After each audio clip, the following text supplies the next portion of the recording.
My name is Neil, and this is part of our monthly series that we've been doing over here at the Multidimensional Healing School. We skipped last month because we weren't in town, but basically every single month we're bringing forward a new speaker on a range of conscious topics, from ancient civilizations to forbidden archaeology, extraterrestrial awareness, UFO disclosure. And the whole premise really is to ignite, like, obviously these local discussions about these topics, especially in Irvine. Like, I really wanted in Irvine because I've pretty much been living here since I was 12, and I felt the vibration, the density here, and I feel it really needs an infusion of consciousness. So part of that is that this center right here is that, you know, and so we're teamed up with them for the last 6 months now, doing a lot of events. We have Michael Tellinger coming here soon, Graham Hancock coming here, Paula Harris, Brian Forrester, a lot of different people over the next 2 to 3 months. And but today is a special day that I've been wanting to do something with Steve Bassett. You guys are going to get to experience him in a minute. And Steve, we've done some events and interviews online before, but we've never done anything in person together, so it's kind of like a milestone. But Steve, if you guys don't know him, he is the founder of Paradigm Research Group, and he's been actively attempting to get the government and other world organizations to release and provide the factual information that UFOs exist and there's a phenomenon going on and the whole cover-up behind it. So he's been like at this for a long time. He's one of the people that have just dedicated his whole entire life to traveling the world in order to get this awareness out. So I'm really excited to be bringing him forward today so he can give us an update on what's going on. So Steve, please join us. Mm-hmm. Thank you.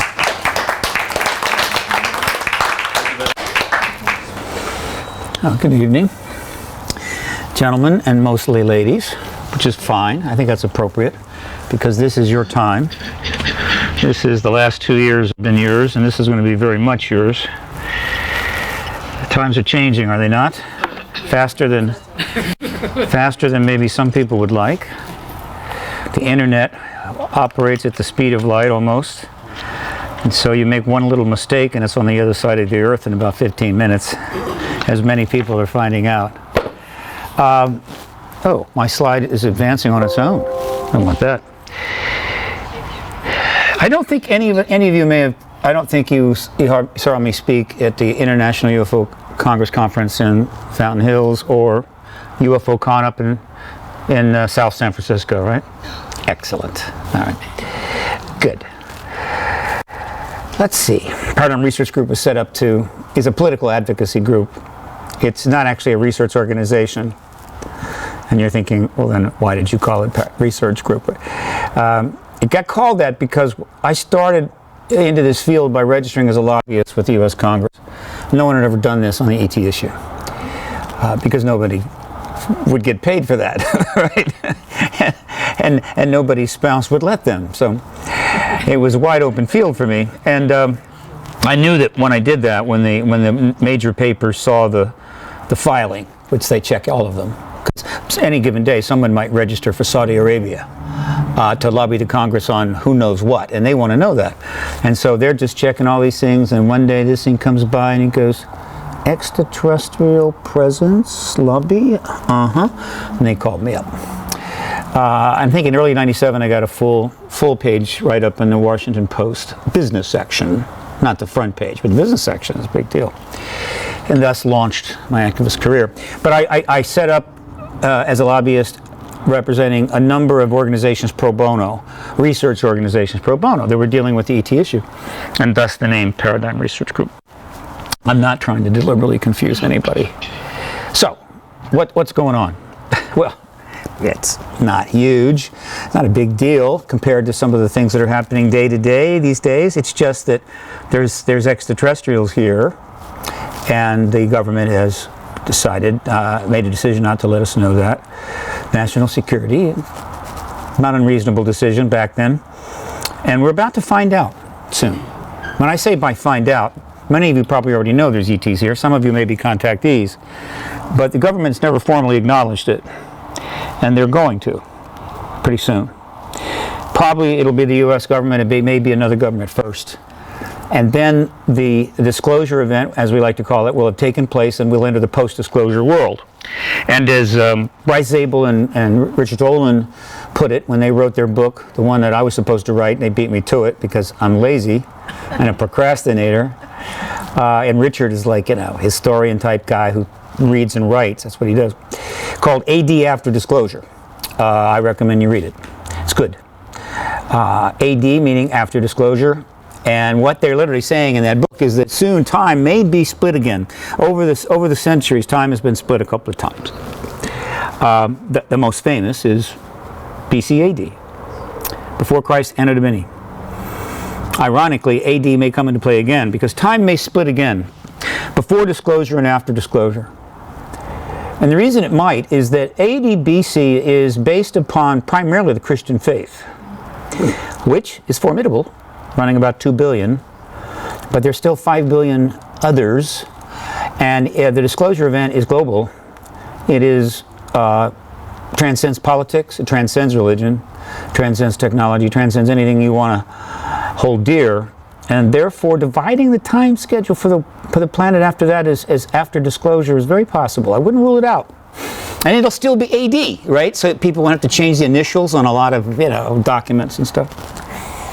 Well, that's what's going down. You're just going to learn from the government pretty soon that there's extraterrestrials here, and probably then learn what the government knows and learn about technologies the government has.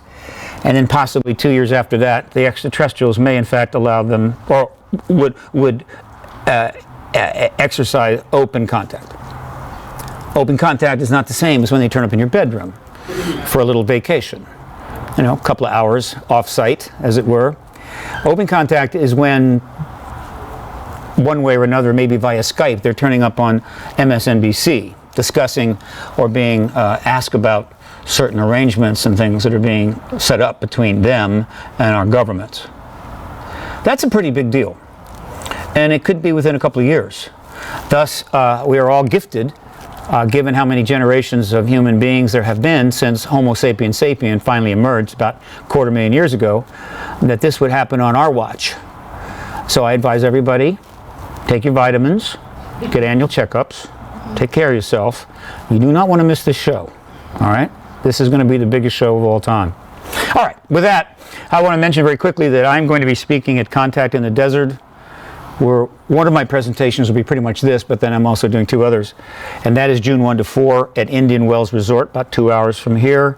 There's going to be 70 speakers and 6 tracks, and probably about 2,000 people.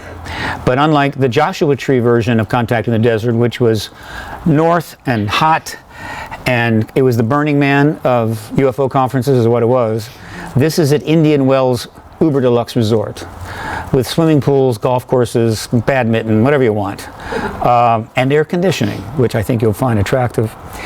So check that out, Contact in the Desert. And then I'm going to Vancouver, and I'll be speaking up there on June 30 at this event, and these are the speakers right here. I apologize that they're all male. I did not set that up. In this genre, in this particular area, it's a little tough to find female speakers. Not that they aren't there, but as you can see, Richard Dolan, Victor Vajani, Grant Cameron, and of course George Nora will be there. It's going to be a very intense one-day event in Vancouver. So you have any friends up in Canada, in British Columbia, let them know about this. It's up on my website. And by the way, my website is Paradigm Research Group. This is the new version of my website. It's only 21 years in the making. I had another site which was, it wasn't adequate. It was actually pathetic, but I just couldn't get around to upgrading because I knew I was going to have to go through hell to do it. While I was in London for 6 months, I decided it was time. Plus, it was raining every day, and it was amazing. It was the winter. It rained every single day in London for like 3 weeks. So I became a WordPress master, started slinging plugins, right, and widgets all over the place, and created this site. It is very good. It has a ton of material on it. More is being added all the time. It's accessible. It's cool. I encourage you to check it out. ParadigmResearchGroup.org. So, this is a phrase I've been using lately. I think it's mine. No one else, I came up with this, so it's one of my few shots I have for Bartlett's. You want to get at least one into Bartlett's before you pass on, right? And it speaks for itself. And I don't think I think what is going on right now in our space could not demonstrate this more clearly. Right now, the chaos that you are you're witnessing, assuming you watch the news, some of you may have given up on that. I'm not going to argue against it. But if you're watching the news and paying attention, in general, what you are seeing is a nation where the truth is now so difficult to find that if it did show up, you probably wouldn't know it. And that, of course, is an extremely awkward and difficult place to be. If you're a scientist trying to build a rocket to the moon, boy, you have no chance you're ever going to make it to the moon. Fortunately, this is about politics and sociology and what have you, where being wrong is not necessarily fatal, but there are limits. And right now, the United States and increasingly the rest of the world is entering an era where the amount of theories has expanded to like this, and the facts that are in play has shrunk to this, and so we have an upside down situation. What you want in a viable society is a very high level of agreed upon facts and a certain amount of theories that are being explored. Now, if something happens, there's X amount of facts associated with it, and then the internet, God bless it, generates vast numbers of theories to explain it, 99% of which are all untrue, but all seem to have equivalency because they're coming from websites and stuff that look perfectly fine, right? And then it gets worse because there are active entities out there deliberately inserting propaganda. They're not just wrong, oh, they're sinisterly wrong. Sinisterly? Interesting. They're wrong, all right? So it's going to be a rough ride. It is the number one reason to have a good education. People say, why do you have an education? I make a lot of money. Turns out the real reason to get education is because of the internet. It's without the ability to read and understand and be logical, you are at the mercy of this massive upside down situation, whether you're young or old, and you're not going to be able to figure out, is that true or is that true? And that's a problem. It wasn't so difficult when I was a kid. I had a book. It was very well sanctioned. It's supposed to be accurate. You read it. Generally, it held up. Turned out later we learned some of the things in there were ridiculous. Now it's not like that. And so I hope that education will get the funding and support that it needs. And of course, I refer to Oklahoma right now, where there's a teacher strike. And they want to get more money because Oklahoma is the 50th state in terms of paying its teachers in the country. And so they're trying to improve on that. So think of this phrase as we move forward. I'm going to talk about a timeline here. What I'm going to do as quickly as I can, and there's a lot of material here, is I'm going to show you a timeline that I'm aware of because I do nothing but follow this every day, all day. And this timeline involves a couple of things that have been happening. I'm kind of bringing them together. And I'm hoping it will show to you why disclosure of the ET presence is close at hand. More so than it's ever been. This is the most optimal time since I got in the field, and probably since 1947. And I didn't quite see it coming, but it developed very quickly. So I'm going to try to show you this, and everything that I show you is on my website in one place or another. So here's the timeline. The timeline runs between mid-2013 and the end of 2016. But there's an epilogue to that. And the first thing is on May the 29th, or April 29, May 3 of 2013, I produced an event called the Citizen Hearing on Disclosure. And it was an important event because it was the first time that that many witnesses, 42, were brought together in one place. But then we held a mock hearing, congressional hearing, where they testified to 6 former members of Congress, 5 members of Congress and 1 member of the Senate. Never been done before, excuse me. It was filmed in high definition. It went on for 5 days, 30 hours of testimony. Got a lot of press, though I would have loved more. And it was a milestone event. And it was part of a larger strategy.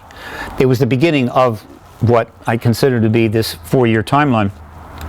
It was held in the ballroom of the National Press Club, 2 blocks from Washington, D.C. On the left, you see the sitting members, former members of Congress, including Joe Bookman, who was the moderator on the lower part, and then Danny Sheehan, who was counsel to the committee on the upper part. And in between them are the 6 former members of Congress. That was like the first day. There were 2 sessions in the morning, 2 sessions in the afternoon for 5 days, and lectures at night. Citizen Hearing on Disclosure. Okay. The purpose of launching that was to get to a political engagement of the issue at a level so intense that it would force the Pentagon and the White House to, how would you say, kiss and make up for a short period of time, reach an understanding, and then disclose to you, the American people, the truth of the ET presence. A modest goal. I mean, I didn't want much. That's all I wanted was the biggest event in human history. But that was the point of it. And so it starts there. And what was the key thing in that 30 hours of testimony to this strategy? Because in that testimony was 3 hours regarding the Rockefeller Initiative, which was the effort by Lawrence Rockefeller to convince President Bill Clinton to release all the files back in 93, 94, 95, 96. And there were quite a few people in the administration that knew about this and were involved, including his wife at the time, a relatively well-known woman by the name of Hillary Clinton. But then when it failed, when the effort failed, and he became more embroiled in controversy, they ended the initiative and never talked of it again, and still haven't yet, 5 years after it began. However, history arrived at their doorstep at that time, and they're not going to get away from it. It's caught up with them.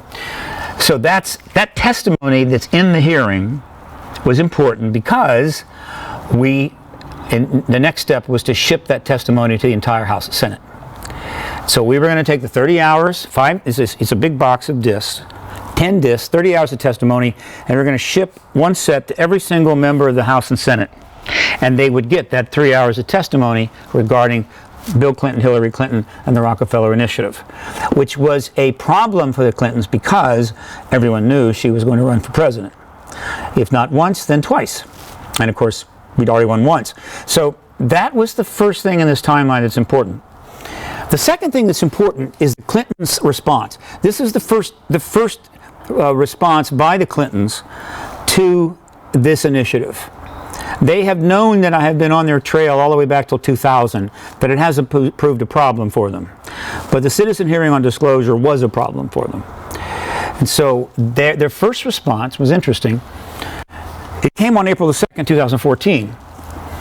At that time, I had, or rather just prior to that, back in January, I had announced that we were going to ship this testimony to the House and the Senate on March the 31st. And all of these DVD sets would go out and be shipped to Washington. And interestingly enough, knowing that, President Clinton arranged to be on the Jimmy Kimmel Show just 2 days after they would have gone out in the mail. April the 2nd, Jimmy Kimmel.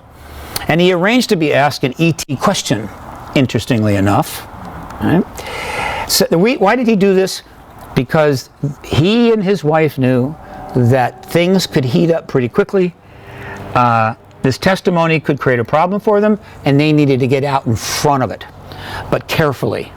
And so they chose a very controlled situation where Jimmy Kimmel is going to do whatever they want. He's going to book President Clinton whenever he wants. So they selected the time and the place, and that was the response. It was April 2nd, 2014. Let's see if I've got a little of the video here. I'm not going to show all the clips in full because it would take too long. I may or may not have this. Do I have it here? Oh, it may show it later. So he goes on Jimmy Kimmel, he's asked an ET question. So that was key to the timeline. And it's notable, it's interesting that I don't have that. I should mention that approximately 1 year later, President Obama went on Jimmy Kimmel, just as an aside, and arranged to be asked the exact same question, which is interesting because Obama was part of the Clinton team as well. So actually I have that, but I've lost this one. Okay. So I'll tell you what, I'll show you a little of the Obama clip, and just know that Bill Clinton got the pretty much exact same question a year earlier, and let's see if that comes up on the internet. See how their internet is. So this is something I feel like, if I was the president, and it's unlikely that that is ever going to happen. You never know. If I was the president, it was unlikely that I was going to be president. The moment I was inaugurated, I'm not on sound, am I? But you can hear this? Hot from touching the Bible, and I would immediately race to wherever they have the files about Area 51 and the UFOs, and I go through everything to find out what happened. Right. Did you do that? That's why you will not be president. That's the first thing that you would do. The aliens won't let it happen. So understand, that was no accident. Now, this is a little ahead of the timeline, but understand, he went on there for a reason. And the reason was the political initiative underway by PRG, as they tried to navigate a rather difficult problem as Secretary Clinton pursued the White House for the second time. So, let me just back up here. There we go. Should be that one. Maybe that one. Okay. So, that was the first response, but it was a similar question to Bill Clinton on the Jimmy Kimmel Show, April 2nd. The next thing that happened is that finally the political initiative was launched on Washington on November the 5th, which happened to be Guy Fawkes Day. I don't know if you know about Guy Fawkes, but if you need to know about Guy Fawkes, you just need to go watch the movie V for Vendetta. Cool movie. And I've seen it about 3 times. I even have the full costume that I wore once on a Halloween. And it was hot, unbelievably hot, but that was fun. Anyway, the mask from V for Vendetta is now a worldwide icon. And of course, there's the mask for the anonymous group. In any event, that's when the initiative launched on November the 5th. And it was the 2016 election political initiative by PRG. This is the box set of DVDs that was sent to the House and Senate on that day. And on that set was the 3 hours of testimony regarding the connection between a candidate for the President of the United States and the ET issue, that third rail of American politics. And that ET connection was, of course, the Rockefeller Initiative. And the people in the Clinton team that knew about the Rockefeller Initiative but have yet to ever utter the phrase included, of course, her husband. It included Leon Panetta, the Chief of Staff, John Podesta, a key advisor, Mac McClarty, the Chief of Staff, Vice President Al Gore, and of course a key advisor to the President, one George Stephanopoulos, more about him later, Webster Hubbell, Bill Richardson. These people are part of the Clinton political team, all of which went on to hold high positions, including running for president and what have you. But they did not want to talk about the ET issue because it was still verboten, and because Bill Clinton learned, when he made an effort to get these files out, that he did not have a right to know. He was not on the list, which of course is a constitutional breach and a real bucket of worms, actually a dumpster of worms, frankly. And so he learned a couple of things in that period from 93 to 96. Yeah, there's ETs here, and yeah, my Pentagon or CIA is not going to tell me about it, and I don't know what to do about that, but I got to be president, so let's move on. The constitutional breach I'm referring to is critical to this whole strategy. What is it? Essentially, starting in 1964, our military intelligence complex, because they thought it was the right thing to do, and were having problems dealing with the president. At the time, it was JFK. And in general, problems with politicians, because let's face it, politicians could be a real pain. Not trustworthy. They come, they go, they leak. And there's so much important stuff to do. It's much easier if it's secret. And the more secret, the better. And so what they started to do is they started just pulling stuff out from under the White House and the Congress and parking it off in the deep black world as unacknowledged special access programs. And that was nice. I mean, they got the money, no press, nobody from Congress bothering them, just a nice tight group of people under deep classification, getting the work done to protect the country. Very good. Except one problem. It's constitutionally illegal. Illegal in a constitutional sense. It's a violation of the fundamentals of the United States. It is essentially treason. And like a teenager who puts a whopper of a lie to his parents and gets away with it cold and goes, oh man, that was great. Boy, if I could do that frequently, my life would be a lot better. And so they pop another whopper out there. And by the time they're 18, they're so deep in lies, they're never going to get out of it. That's what happened here. So by the 90s, by the time that Clinton shows up what had happened is the Pentagon and the White House had boxed themselves out. Like a couple that was having problems with each other, they locked themselves in separate rooms, right? And didn't even, come out to talk to each other very often. And so it was a problem. Why is it a problem? Because since the White House does not have access to these deep programs, these black programs, which include the ET issue, of course, but other things, it can't really take action. The president might suspect there's an ET presence, but to go forward and say there is and not have access to the evidence that's in the hands of his own military intelligence complex, or her own, would be really awkward. And so the White House is frozen. Meanwhile, the Pentagon has a problem because the Pentagon supposedly works for the president and does not have the authority to disclose. And has a problem anyway because it's hidden all this stuff. And so the Pentagon can't take action either. And so they're over here in two different places. They can't get anything done. So the job of the activist movement is to create a force so powerful that it actually forces them together to sit down, have a little discussion over lunch, maybe in the basement of the Pentagon, and figure out what each other needs, what each side needs in order to effect disclosure to the American people. And so the whole purpose of this initiative and what's emerging from this timeline is this temporary, relatively soft closure of the constitutional breach. And back up just a second. And this political initiative, which started on January the 4th, I arrived in Washington on about the 20th. I had about 50,000 from supporters, and I was able to rehire my publicist, public relations. It doesn't work for free, but she's a 40-year Washington pro, knows everybody.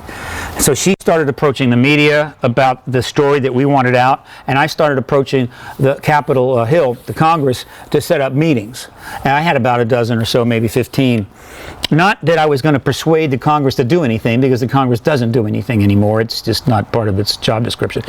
But I wanted the Clintons to know I was up there, talking to both Republican and Democratic staffers about the ET connection of Hillary Clinton, and not knowing what I'm saying, and that was just going to put more pressure on them that they're going to have to deal with this in some way, form, or fashion. And for the first time, since we got the documents confirming the Rockefeller Initiative way back in 2000, and we started presenting to the media over and over again, 2001, 2, 3, 4, 5, 6, 7, 8, and the media is going, no news here, it's just extraterrestrials and a president and stuff. I mean, where's the news here? Where's the sex? Where's the the movie star? It got going. It caught. It's like trying to make a fire. One of those, those little fires, a Boy Scout. Just bring those things together. Hours go by. Finally, you get a spark and you get a fire. And what happened was the most extensive political coverage of the issue ever. More political coverage of the ET issue in the following 2 years, subsequent 2 years, than in the previous 68 before it. Article after article in all the major papers, the New York Times, the Washington Post, the Washington Times, New York Magazine, the Chicago Tribune, the Times of London, The Week in London. Right?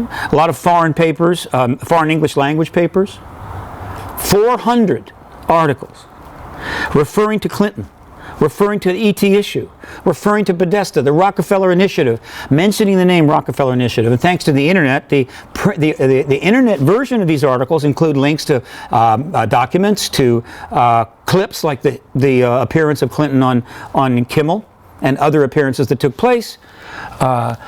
And 130 of them referred to me. I mean, PRG. I mean, I'm in there in these articles. Some of them were devoted exclusively to PRG, including articles on The Hill, which is one of the top newspapers in Washington and Capitol Hill. And so I'm in play, PRG's in play, the Clintons are in play, and this is going on for 2 solid years. Okay, that's good. But what's even better is that very early on, and I'm talking December of 2014, January 2014, or 2015 rather, some of the reporters writing these articles were calling up the campaign of Hillary Clinton and calling up John Podesta, her campaign co-chair, and asking if they had a comment on this, which they had no intention of giving. because they were very concerned that if they got into a Q&A at a high level, it could hurt her chances to be the president. And so they stonewalled them. They stonewalled them all. Now, when you stonewall a reporter at a major paper, you basically have confirmed to them there's a story. If you give them a no comment, or it's not even important, or none of that's true, or whatever, they might leave you alone. But when you stonewall them, they're not going to go away. And so when these questions started coming into the campaign and to John Podesta, he knew, as co-chair of her campaign, that the wolves were at the door, and they weren't going to go away. And they were going to have to deal with this issue one way or another. And it was January of 2015, 23 months before the election. But the campaign was underway already, because in the United States, as you know, unlike Britain and other countries, our campaigns last 2 years and cost billions of dollars. That's just the way we roll here, right? And so not only have you got a long campaign to go through, you're going to have to spend $1 billion to win it. And so you're very sensitive to anything that could mess up your game. And that's what they were facing. And so John Podesta, who's a brilliant man, had to make a very tough decision. As you know, Bill Clinton had to respond to the PRG's efforts because in April of 2014, that was the first response. But then nothing after that, nothing from anybody in the Clinton sphere. But as these articles piled up, one after another, Podesta had to make a decision. And here's the decision he made. Okay. We can't give any extensive Q&As. We can't talk to any mainstream reporters. But what we do is we're going to make statements about this under controlled conditions, our control, where we can limit what we say, but it'll clearly indicate that something's going on. The press will be kept at bay. The public won't be too overly excited about it. And hopefully we won't get too much criticism. And we'll be somewhat ahead of the issue. And then once Secretary Clinton is president, she will disclose the ET presence. And that was the plan all along. But that wasn't my plan. And the reason it wasn't my plan is because, one, I couldn't trust her. Unfortunately, the Clintons have a very long history of prevarication if it is necessary for their political ambitions. Though they tend to lie for good reasons. In other words, it's like the good king has absolute power, but he or the good queen wants to do the best for their people. But they have absolute power. Same thing with Clinton. They lied, but they lied for good cause, as opposed to people who lie for bad cause. And there is a difference. It's not a distinction without a difference. But I couldn't trust her. And there was a possibility she might not win. Right? Though that possibility faded fairly quickly. But certainly in 2014, I couldn't rule it out. I didn't even know who the Republicans were going to run. They might run somebody, a formidable candidate, whatever. Anyway, and so my plan was to explode this issue during the campaign, when obviously it's a story. I mean, she's not only she's a former First Lady, former Secretary of State, former senator. She's running for the president. She's the presumed next president, and I've tied her to the ET issue. That's a big story. Theoretically, that should have gone nuclear, right? If I could have gotten Monica Lewinsky into that story somehow, that thing would have gone boom, right? So that was the plan, and the idea was to have it blow up during the campaign, forcing the Pentagon and the White House to come together, and Obama was going to be the disclosure president, which he could have been. And there was a possibility that could have happened. More about that later. So that was the plan. And John Podesta finally responded to this ongoing situation, which could have threatened her campaign, on February the 13th. But before I get to that, all right, almost forgot. Now we're going to shift over to a second track. On the left is the PRG's track, what PRG was doing. On the right is another track that probably weren't that aware of each other. I did not know about it. I don't know if this other track knew about what I was doing. To some degree, probably it did, because I've been around a long time. But I knew nothing about this second track. And what is this? It's interesting. It involves a gentleman by the name of Tom Delonge, who starts a process that's relevant to this in 2015, when he starts to meet with people in the military intelligence complex. He had a plan he'd been poking around, going to various get-togethers, trying to get somebody's attention. Because he was much better at the guitar than I ever was, and he went electric. I only played the nylon guitar. He ended up forming several rock bands, including Blink-182 and Angels and Airways, and they sold 30 million records back when records, went for $20 a pop. That's a lot of money. And so he was wealthy. He could travel anywhere he wanted to, and he'd been obsessed with the ET issue for years, going back to the early 90s and maybe even earlier. And as it happened, there were people inside the Pentagon who also had a need that they wanted to address. And it is Tom's great good fortune, because that's the way it works. You think you're out to make history, but history always comes to you. You don't make it, it comes to you.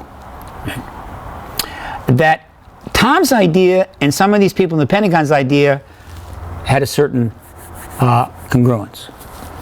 And what happened was, he started giving access to high-level people and started having meetings. People in the Pentagon, the CIA, even people associated with the Skunk Works, Lockheed's research operation, NASA. And these meetings were going on in 2015, privately behind the scenes, and I did not know about them. All right, and that's the other timeline.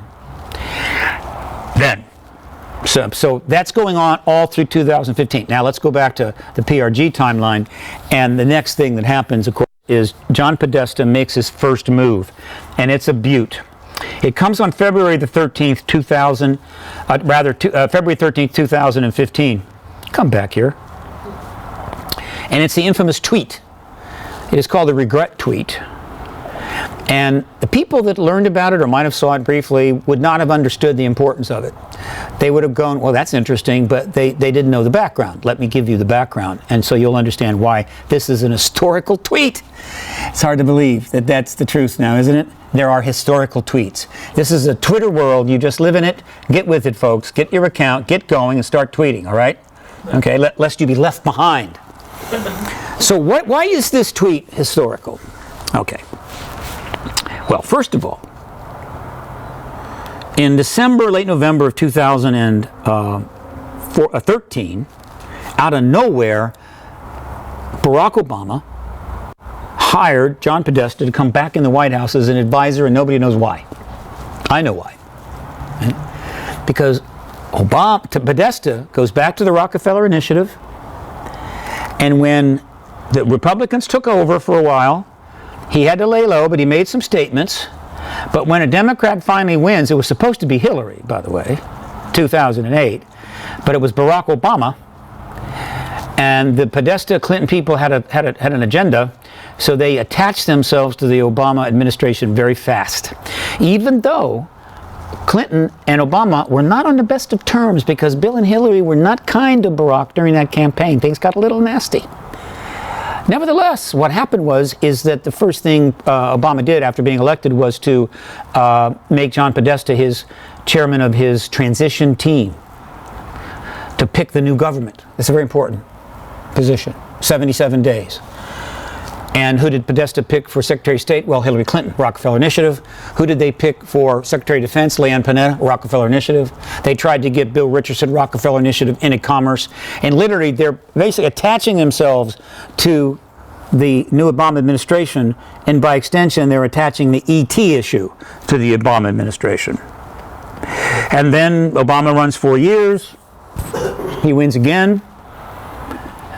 The ET issue continues to advance. There was plenty of things happening during those years. The ETs haven't gone away. They're still around. And then in November of 2013, did I get this? Hang on a second. It's supposed to be 15? Did I get this wrong? Yes, that is supposed to be 2015. I'm sorry. I confused you here. February the 13th, 2015. I'll fix that. After he's been in the White House for 11 months as an advisor to the president for reasons nobody understands, it's time for him to leave. Now, one of the advantages of being an advisor to the president is you are now free of the press. You are now free of FOIA, Freedom of Information Act. You can speak with the president all day long and nobody can come and find out what you said. You have complete privilege there. You can talk about anything, football, or ETs. You could talk about ETs with the president all you wanted, and no one would know. And so, 13 months goes by. John Podesta is now been announced as going to be the chairman of Hillary Clinton's campaign. And it's time for him to leave the White House. And so on his last day as an advisor to Barack Obama, February the 13th, 2015, his last tweet as he goes out the door on his White House account is this one. Finally, my biggest failure of 2014, while he was at the White House for 11 months, once again not securing the hashtag disclosure of the UFO files. Hashtag the truth is still out there. CC New York Times Dow. Okay, what's just happened here? First of all, once again, most people would have known this, he's referring back to the Rockefeller Initiative when they tried to get the files out back then, 93 to 96, and were stonewalled. And now he's saying, I just tried again, while in the White House for 14 months.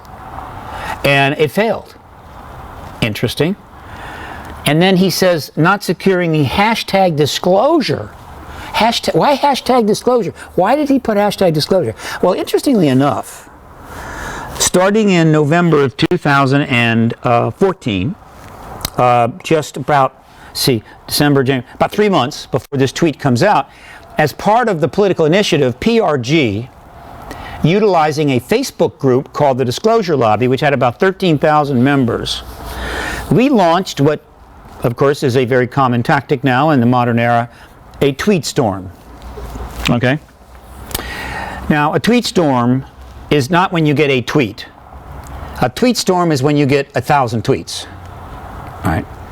And this group started sending out tweets to about 200 members of Congress and a very large number of the media, the political media. Lots of them. Actually, about 2.5 million of them. And about 20 accounts blocked us, meaning, don't send me any more of these.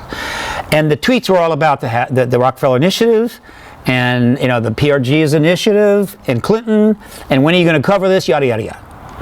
And most of these tweets had a hashtag, and the hashtag was disclosure. He uses that hashtag in this tweet of the UFO files. Hashtag the truth is still out there. CC New York Times Dowd. Why did he copy Maureen Dowd? Most people would have not even thought twice about it. What's going on with that? What's the point of that? Here's the story. 1997. The Corso's book, Day After Roswell's been out for a couple of years. That testimony is going around the world. A lot of controversy. He's confirming he confirmed there was a crash vehicle at Roswell. There were bodies. He got access to the technology while working for Stubblebine, and was trying to disseminate some of the tech ideas to various American companies. Big story. It's huge. And the Roswell anniversary was approaching. Estimating maybe 100 to 150,000 people are going to come to Roswell to celebrate the 50th anniversary of the best known event probably on this subject. And the government was a little nervous. It was getting to be kind of sticky. And so what they did was they put together a study, a very quick study out of the Air Force. Now, one of the reasons this study took place is because Clinton had put pressure on Sheila Widnall, the Secretary of the Air Force, saying, do something. I want you to look into Roswell. See, probably the only thing that got done at all that Clinton wanted on this. Widnall did. She essentially looked into Roswell, but not really. What she did is she went to people in the Air Force, said, come up with a report, give me something, anything that we can use to debunk this Roswell thing before the Roswell event, because this thing is getting out of hand. This is public servants at work. She's still alive, and she's still in my sights. Sheila and I are going to have a visit one day, I hope. We'll see. And they came up with a report, which was eventually put in a book called Case Closed, Roswell Case Closed. And they announced it to the world in a press conference at the at the Department of Defense, in their big press room. And it was packed with press. We don't have the video of this, but by Lord, we want it bad, and one day we'll get it. It's in a file somewhere. It would normally cost $10,000-15,000. We're hoping we're going to stumble on it or to get leaked, but we don't have a video of this press conference. But a General Haynes, poor General, not General Haynes, but Colonel Haynes, I feel bad for Colonel Haynes, was given the task of coming out and announcing this report to the media. And this is the famous report when he comes forward and says, the Air Force has looked into this, and we're happy to tell you that we know what happened in Roswell. It wasn't the original explanation about the raw wind balloon. That was a lie. Here's the truth. It's a different balloon. It's the mogul balloon. It's a special balloon. It's even fancier than the raw wind balloon, and it was super secret because it was used to listen or to try to detect nuclear events, nuclear tests in Russia. He didn't explain why 16 years after the Cold War was already over, and long after everybody knew that we were able to check for tests in Russia and they could do the same thing, it was still a secret, and we're getting told now, but whatever, it's the mogul balloon. Okay, fine. And the press is writing it down, it's all good. But he had another problem. Because by 1997, particularly because of Corso and others, the issue of bodies at Roswell had become fairly in play. It was there. And some people of some substance were talking about this, and so they had a body problem. But the Air Force is very clever. There's a lot of sharp people there. They have big computers and a lot of people, very smart. And so now I want to address the body issue. People have been talking about having seen bodies back then, and they thought they were extraterrestrial. Not the case, not the case. Here's what really happened. You see, in 1952, the Air Force started doing some testing of various types of equipment and parachutes and things like this. And as a result, they dropped dummies out of planes to see what would happen with this and that and whatever. They were 6 feet tall, 6'2" tall, American-looking Air Force guys. They're not going to make a crash test dummy and make it not look like one of their own with Air Force uniforms on. They look like Ken dolls, right?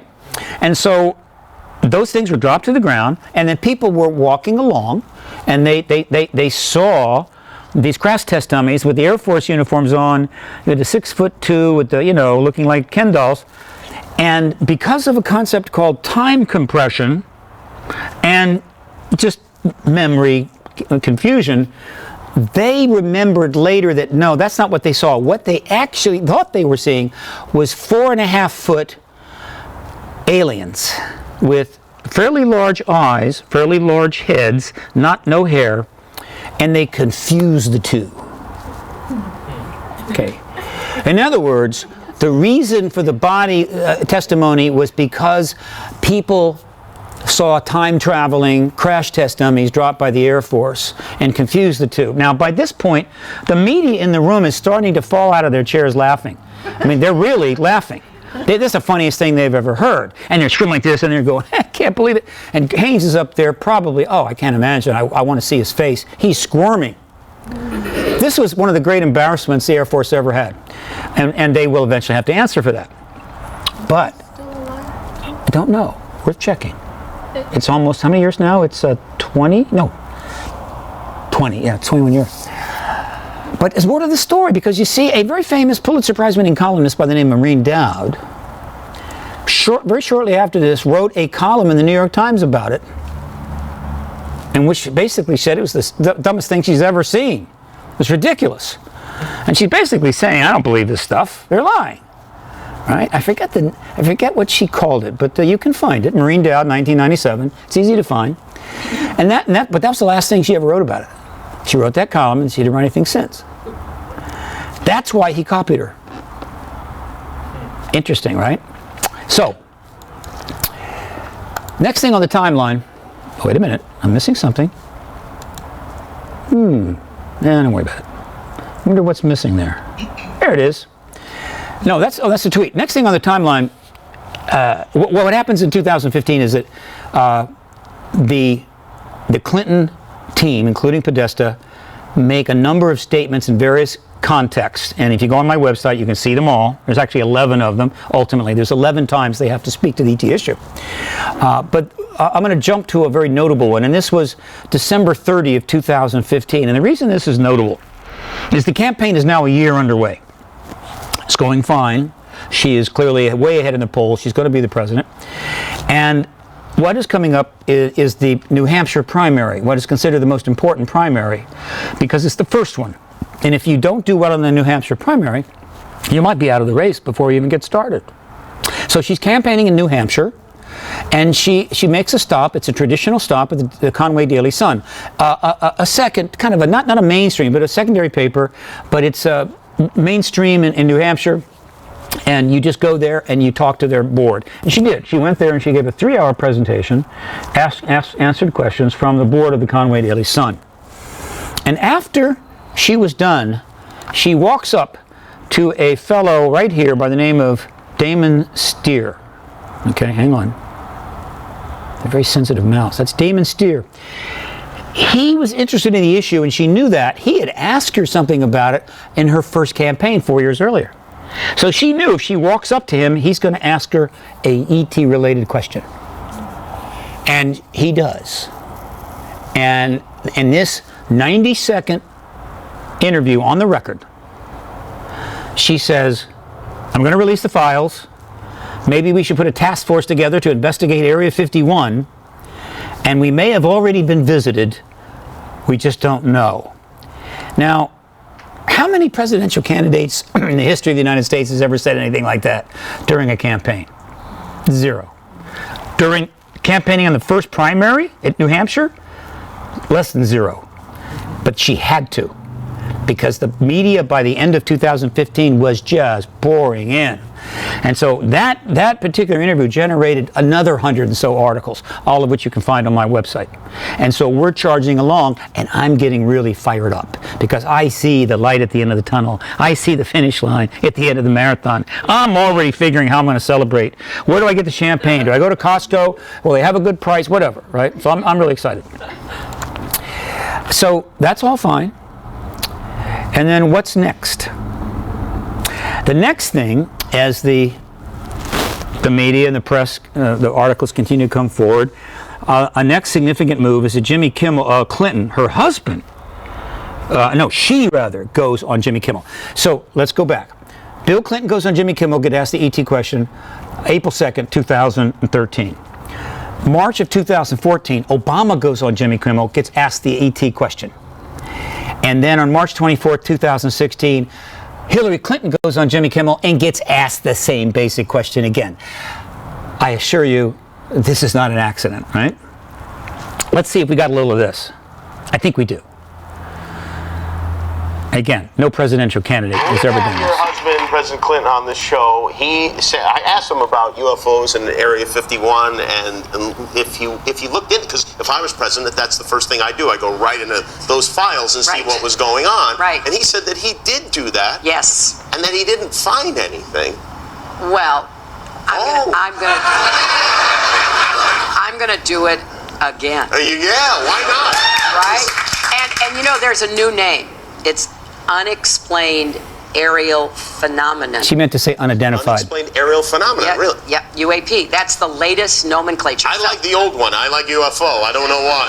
Well, I think we can use them interchangeably, but I would like us to go into those files and hopefully make as much of that public as possible. If there's nothing there, let's tell people there's nothing there. What if there is something there? Well, if there is something there, unless it's a threat to national security, I think we ought to share it with the public. Well, what if everybody's all hopped up on medical marijuana and everybody gets paranoid? I would love it. That's why I want more research. If you share it with me, I'll decide what is the best course of action. I really have my ear to the ground. Well, I'm more than happy to do that. Do you love clicking buttons? It's interesting to note that if you go back and you go to my website and you look at all these clips, every time either Obama or Secretary Clinton or President Clinton says they would release the files, the audience claps. Okay? In other words, yeah, release the files. That's not exactly people who are going to go crazy and run around naked if they learn there's extraterrestrials are here. The people actually want the truth on this, but the truth embargo prevents them from being more than, spectators. But when they get a chance, they clap. Right? Okay.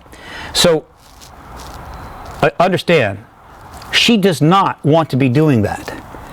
She, in her mind, while she's saying this to him, she's seething inside. Basically saying, damn that Bassett, that bastard. If it wasn't for him, I wouldn't have to say any of this stuff. Here I am, I'm going to destroy my campaign. I'm never going to be president of the United States. I'm talking about extraterrestrials. It's a kiss of death. And then she's smiling. UAPs. I assure you, I don't get any Christmas cards from them. Never been invited. I don't think I ever will. But that's my job. The job of the activist is to comfort the afflicted and afflict the comfortable. And the Clintons are very, very comfortable. And so I'm afflicting them. That's what I'm supposed to do. So that's March 24, 2016. What's next on this timeline? Oops. Boop. Let's go on the other side now. The DeLonge Initiative. After a year and some months of these meetings going on, Tom DeLonge finally announces that something is coming in a very significant and what I consider a historical interview, March 27, 2016, Coast to Coast with George Knapp, the investigative journalist for KLS TV, Las Vegas. I encourage you to find it. It's on my website. You can find it on YouTube and listen to it. It's a 3-hour interview. It's rambling. It's a little disjointed. Tom DeLonge is an interesting fellow, but he's not a Rhodes Scholar. But he's an autodidact. He's read more books than I have, I think. And on that show, DeLonge announces something big is happening. He's been talking to people inside the Pentagon and the CIA, and they're putting together a program to get the issue out to the American people. Multimedia, books and documentaries, and maybe even a little music. It's going to be very palatable and nice. And he also makes it clear that this program, this project is designed to show the American people that the people working in the Pentagon and the CIA are good guys. They're not the bad guys. They have our interests at heart. They want us to know the truth. They're doing the best they can. That's not public relations, which is fine. I don't blame them for that. This is a big deal.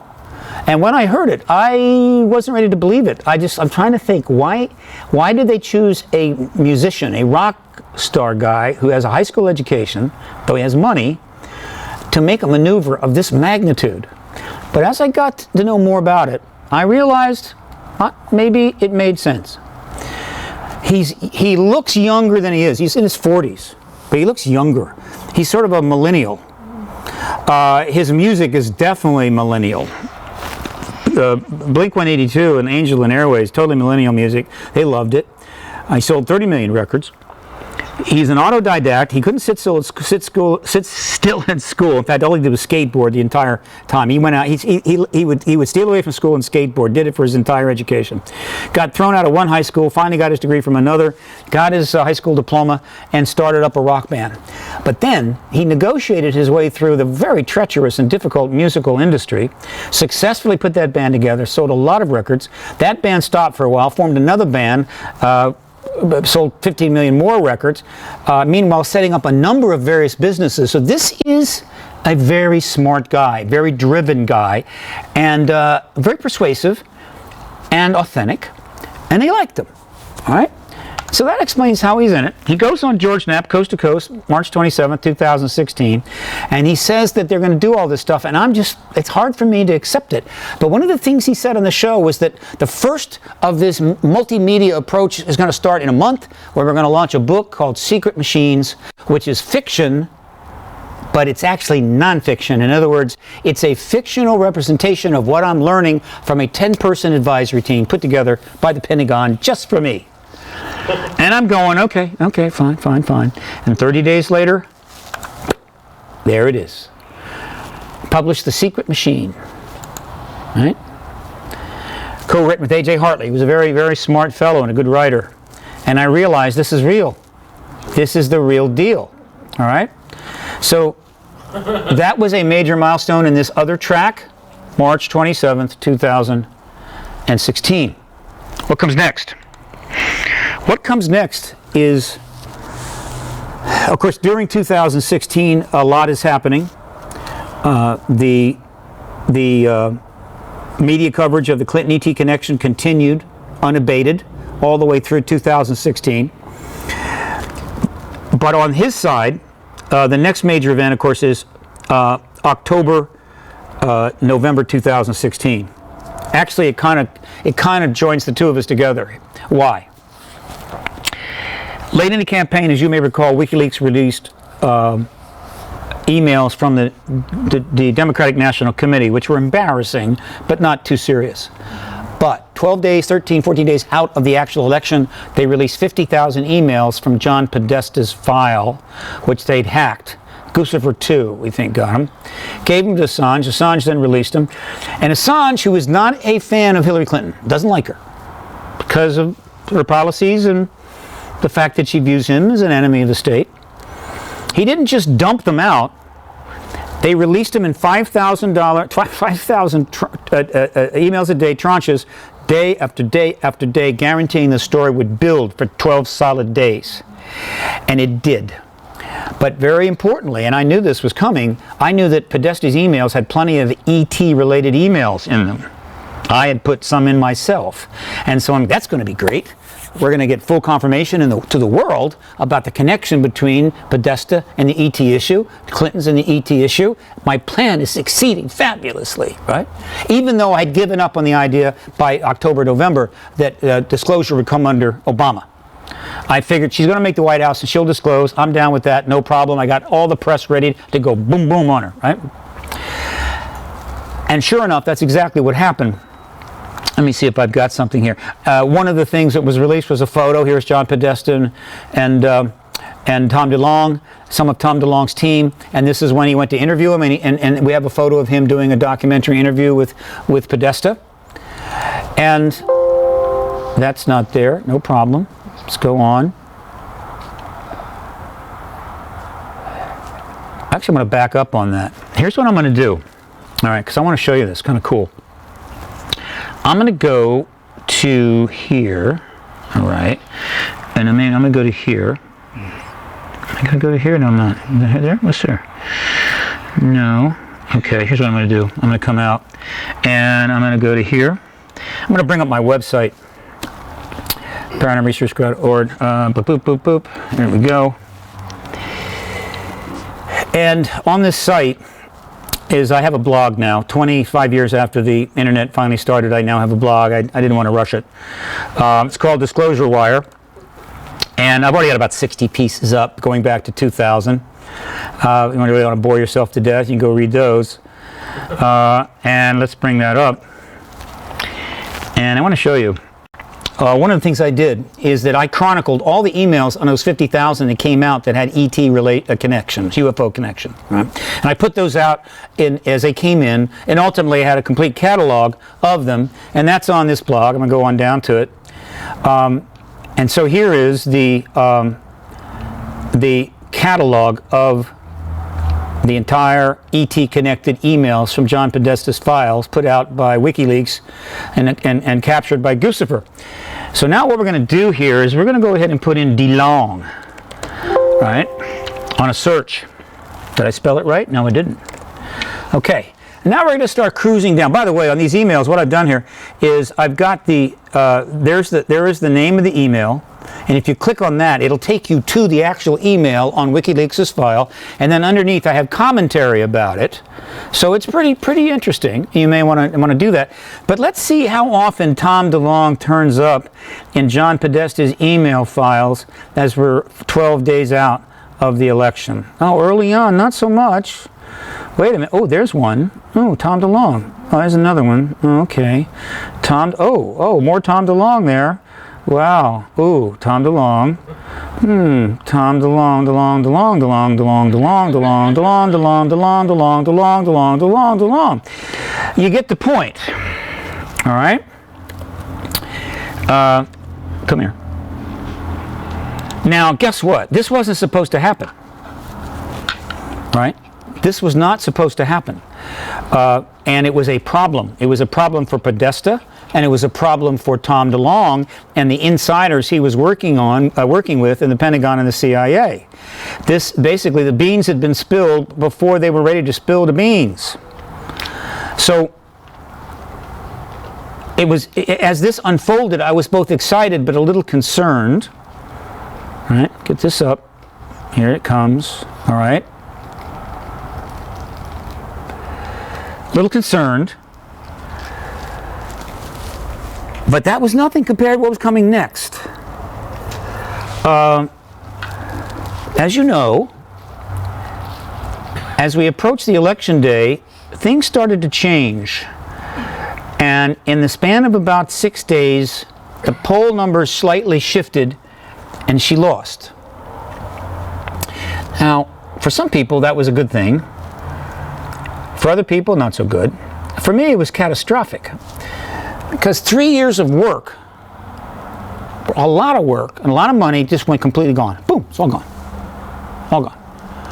No Clinton presidency, no disclosure. No more media coverage, finished, kaput, nothing. And I didn't vote for her. I didn't vote for the other person. I voted for somebody else, right? Wrote them in, doesn't matter. Point is that it was a disaster for the disclosure process.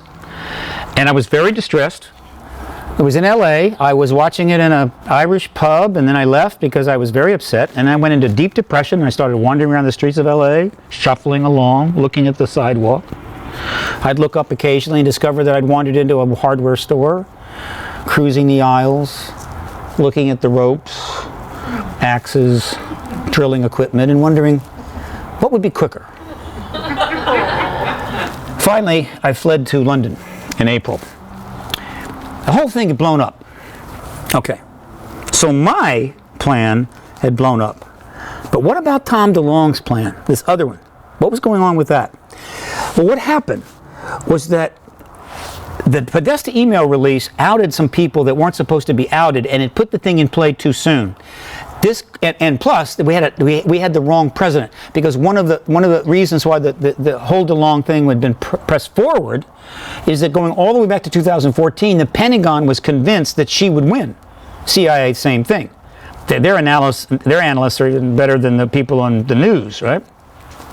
And that remained the same all the way through 2014, 2015, and 2016, which is one of the reasons why they decided to go ahead with that project with Tom DeLonge, because they calculated she was going to win and disclose, and they did not want to be looking like they were holding the hot potato all the way to the very end.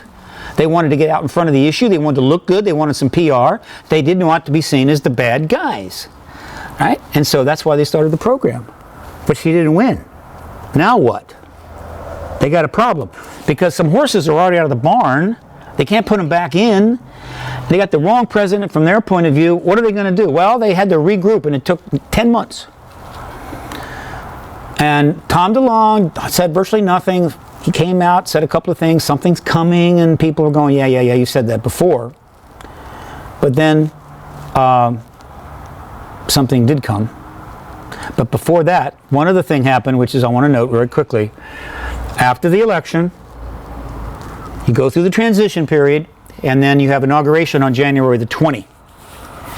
And as you will learn later, Tom DeLonge's team is made up of a number of people from the CIA, career CIA people. 2 days before the inauguration is when the CIA decided, well, this would be a good time to release 13 million pages of classified documents to the internet. Now, they weren't declassified at that point. They'd already been declassified, but you couldn't get to them unless you went to the archives in Washington and got down on one of their computers and went and found them. All right? Obviously, not many people are going to do that. But on January the 18th, they dumped all 13 million on the internet, so you could be a farmer in Bangladesh and you could go to a computer and see them. Why did they do that? I think I know, but that happened on that day. Next thing that happens is Russia. So, CIA releases the files. Trump takes the White House. I flee to Britain in April. And I made some announcements. I'm going to be looking at international possibilities, going to press that angle, because I saw nothing happening from the United States anytime soon, which is the case. And I went to Britain. And I was only there 2 weeks when I suddenly got a call from a Russian national network called REN TV, 400 affiliate stations, 120 million viewer base. And they said, we'd like to interview you. And I said, okay. He said, we have teams all over the world, so we could interview in London. And I said, no, if you want to interview me, you got to interview me in Moscow. And they said, fine, you buy the ticket, we'll interview you here. And I did buy the ticket. It would have been a $39 ticket on EasyJet, but EasyJet was taking so much business away from Aeroflot that Kremlin kicked EasyJet out of the country, so I had to buy a $360 Aerojet ticket. I say Aeroflot ticket, rather, Aeroflot. Which concerned me until I looked it up on Wikipedia and discovered that Aeroflot, since the end of the Cold War, had upgraded and was become a very safe airline. Quality, best equipment, almost no crashes. Because during the Cold War, Aeroflot planes were going in all the time, you know. I mean, it was not safe to fly them. No problem. So I fly, and I get there on May the 3rd, and I give a 1.5 hour interview to Ren TV. And what's important about this interview, which is on the internet, you can find it now, and it's been the key part has been released to the press, which is still trying to decide what to do with it, is I did something that's never been done before. I talked about the political implications of Vladimir Putin disclosing the ET presence, being the disclosure president. I talked about U.S. politics and Russian politics and Vladimir Putin, and that's never happened before. I've talked about Putin all the time on English press, American press, British press. I've been doing it for 15 years for a very good reason. But no one had ever talked about it on Russian media, and certainly not on in Moscow. And so I knew this could be very interesting, very controversial. I was concerned I might be stopped going in or stopped going out. I tried to keep a low profile. So I gave that interview May the 3rd. I knew the CIA would know I was there. And the question was, would Putin know I was there? That was important. So in addition to the interview, one of my supporters in Italy, of all places, who has all these connections in Moscow, set up 6 meetings for me in Moscow at a hotel there. And I met with 6 groups, 2 a day for 3 days. And there were between 3 and 5 people in each group, including one group of contactees. And almost all of these people I met with, they were all men except, well, the contactees were several women, but the other ones are almost all men. All of them had worked on the ET issue while working in the Soviet and Russian government. How about that? Because they've been involved in this issue forever. And now they're out of government, but they're still working on the issue. And we had a little chat. I have a translator. She's not bad. I got 4 Russians in front of me. It's not like we're going to have a detailed discussion here. It was like a get to know, how you doing, you know, Ivan. I'm a good guy. Trust me, whatever. But that didn't matter. What mattered was I knew if I took these meetings, there was no way the Kremlin would not know that I was here. One of the persons I talked to was Lavrov's chief of staff, who had just quit. Not quit, he'd left the office. He's the one that gave me the hardest time. He was working me, and I could tell. He's a high-level guy. He's working me to see what's going on. It doesn't matter. I knew Putin was going to know I was there, and so that happens on May the 3rd through May the 10th in Moscow, and I'll talk about more of that in a second. Ren TV. And of course, Putin is the focus of this. Now, by the time I do this interview, I already know that everybody's hair is on fire regarding Vladimir. I know that the Russian scandal is going to be huge. I know that, how would you say, Vladimir had misbehaved. Not that we don't misbehave plenty, we do. And he was being made kind of the current bad guy, and there was going to be a lot of controversy there. It was before I knew really much about the assassinations going on in Britain. I've learned that subsequent, which makes it a little more too controversial, frankly. I'm not thrilled about it, but nothing I can do about it. Because Putin is a powerful guy, and he's accumulated a lot of wealth, which is a mistake. It's going to hurt his legacy. And he's made it clear that he hates traitors, and he's said this publicly several times. And they're starting to die with rather unfortunate frequency, and it's possible that he's authorizing the assassinations. So again, it's kind of a hot subject, but the fact is that Vladimir Putin is the now most likely head of state to end the truth embargo. It is not Trump. It's not Xi Jinping, though he's a possible candidate without question. It's this guy. And there's a lot of reasons for that. And he could do it any time. And one of my jobs is to make sure that the White House and the Pentagon reminded repeatedly of this, because if Putin were to disclose the ET presence, it would be a catastrophe for the United States. And is he listening to me? I think he is. Okay. I'll just give you a little taste of one of those, this interview. The nation and the head of state that makes the first initial confirmation. This is the Russian interview. To achieve an extraordinary historical legacy, almost impossible really to measure at this point. That nation will immediately move to the center of the stage in the view of the world's people. Will be elevated to an exceptional stature as the bringer of what will be the most profound transition in history. This is an incredibly valuable opportunity. Now, if I had 2 minutes with President Putin, I would only have time, and I would ask one question, and it would be, what is the reason you elected? Because not to inform the Russian people about the ET presence, and I'm fully convinced, and very few of my colleagues would disagree, that Vladimir Putin is well aware of the extraterrestrial presence. Okay, so essentially, I'm asking Vladimir Putin while in Moscow to announce the extraterrestrial presence, pull the rug out from the United States, and put us in a really bad spot. I'm committing high treason, except that I don't work for the government, so I'm not. Okay? But it's not quite at the level of Jane Fonda sitting in the anti-aircraft gun. It's not that bad, but it's a risky position, but that's what you got to do. You got to take chances if you want change. This interview is out there. I have given it to the media. The British media picked it up. The U.S. media have done nothing. But they are fairly busy right now because every single day there's at least 5 new crazy stories coming out that keep them tied up, and I appreciate that. It's okay. Thanks to the internet, though, that interview is never going to go away. What do we got? Now, the next thing that happens is really cool. All right. Things are heating up. Trump has been president now for, at this point, 5 months. I gave the interview in Moscow May the 3rd, but nobody knows about it. And then on May the 28th, billionaire Robert Bigelow gets interviewed on 60 Minutes. And it's very significant, but most people wouldn't have known why at that time, including me, but we find out later. But Robert Bigelow is a true billionaire. He's an aerospace entrepreneur, and he spent nearly $400 million building space habitats, flexible space habitats that could be used in lots of different ways. A very legitimate area of research, without question. Took it over from NASA because NASA didn't have the money, put his own money into it, and went under contract with NASA from 2000 forward. And as of May of 2017, after 17 years, one of his habitats was tested on the International Space Station. This is a milestone for this man. It's a big deal, which is why 60 Minutes said we're going to interview Bob Bigelow in Las Vegas. Cool. Now, Bigelow has a long history with the ET issue, which apparently NASA didn't care about. And I'll tell you about that history a little bit later. But he'd already been connected to the ET issue for many years. The government had no problem with it.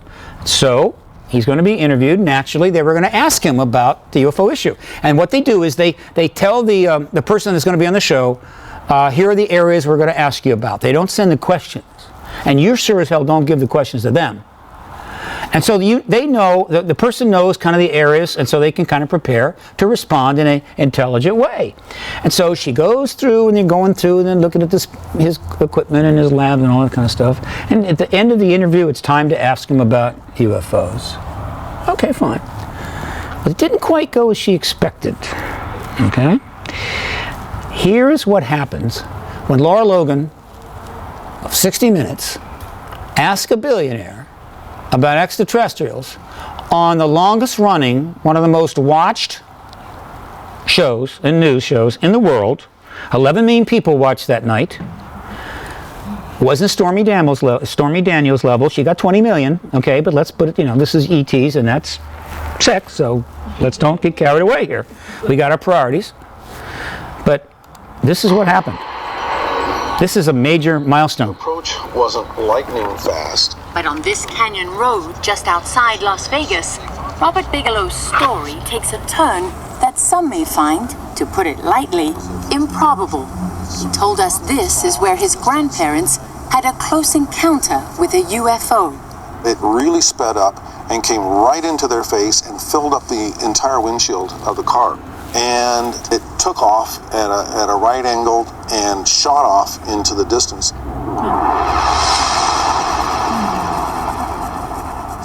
That story sparked his obsession and explains the alien looking out from the side of Bigelow Aerospace. It made for the kind of conversation you don't ordinarily have with an accomplished CEO. Do you believe in aliens? I'm absolutely convinced. That's all there is to it. Do you also believe that UFOs have come to Earth? There has been and is an existing presence, an ET presence. and I spent millions and millions. I probably spent more as an individual than anybody else in the United States has ever spent on this subject. Is it risky for you to say, in public that you believe in UFOs and aliens? I don't care. You don't worry that some people will say that you hear that guy, he sounds like he's crazy? I don't care. Why not? It's not going to make a difference. It's not going to change reality of what I know.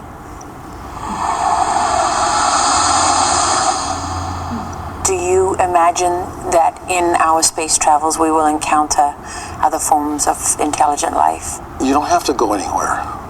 You can find it here. Yeah. Where exactly? It's just like right under people's noses. Oh my gosh. Wow.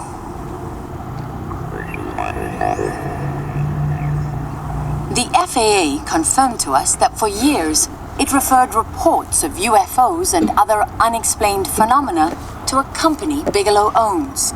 He told us he's had his own close encounters, but declined to go into detail. Robert Bigelow's quirky, and he knows it. But when you have as much money as he does, no one, not even NASA, seems to care.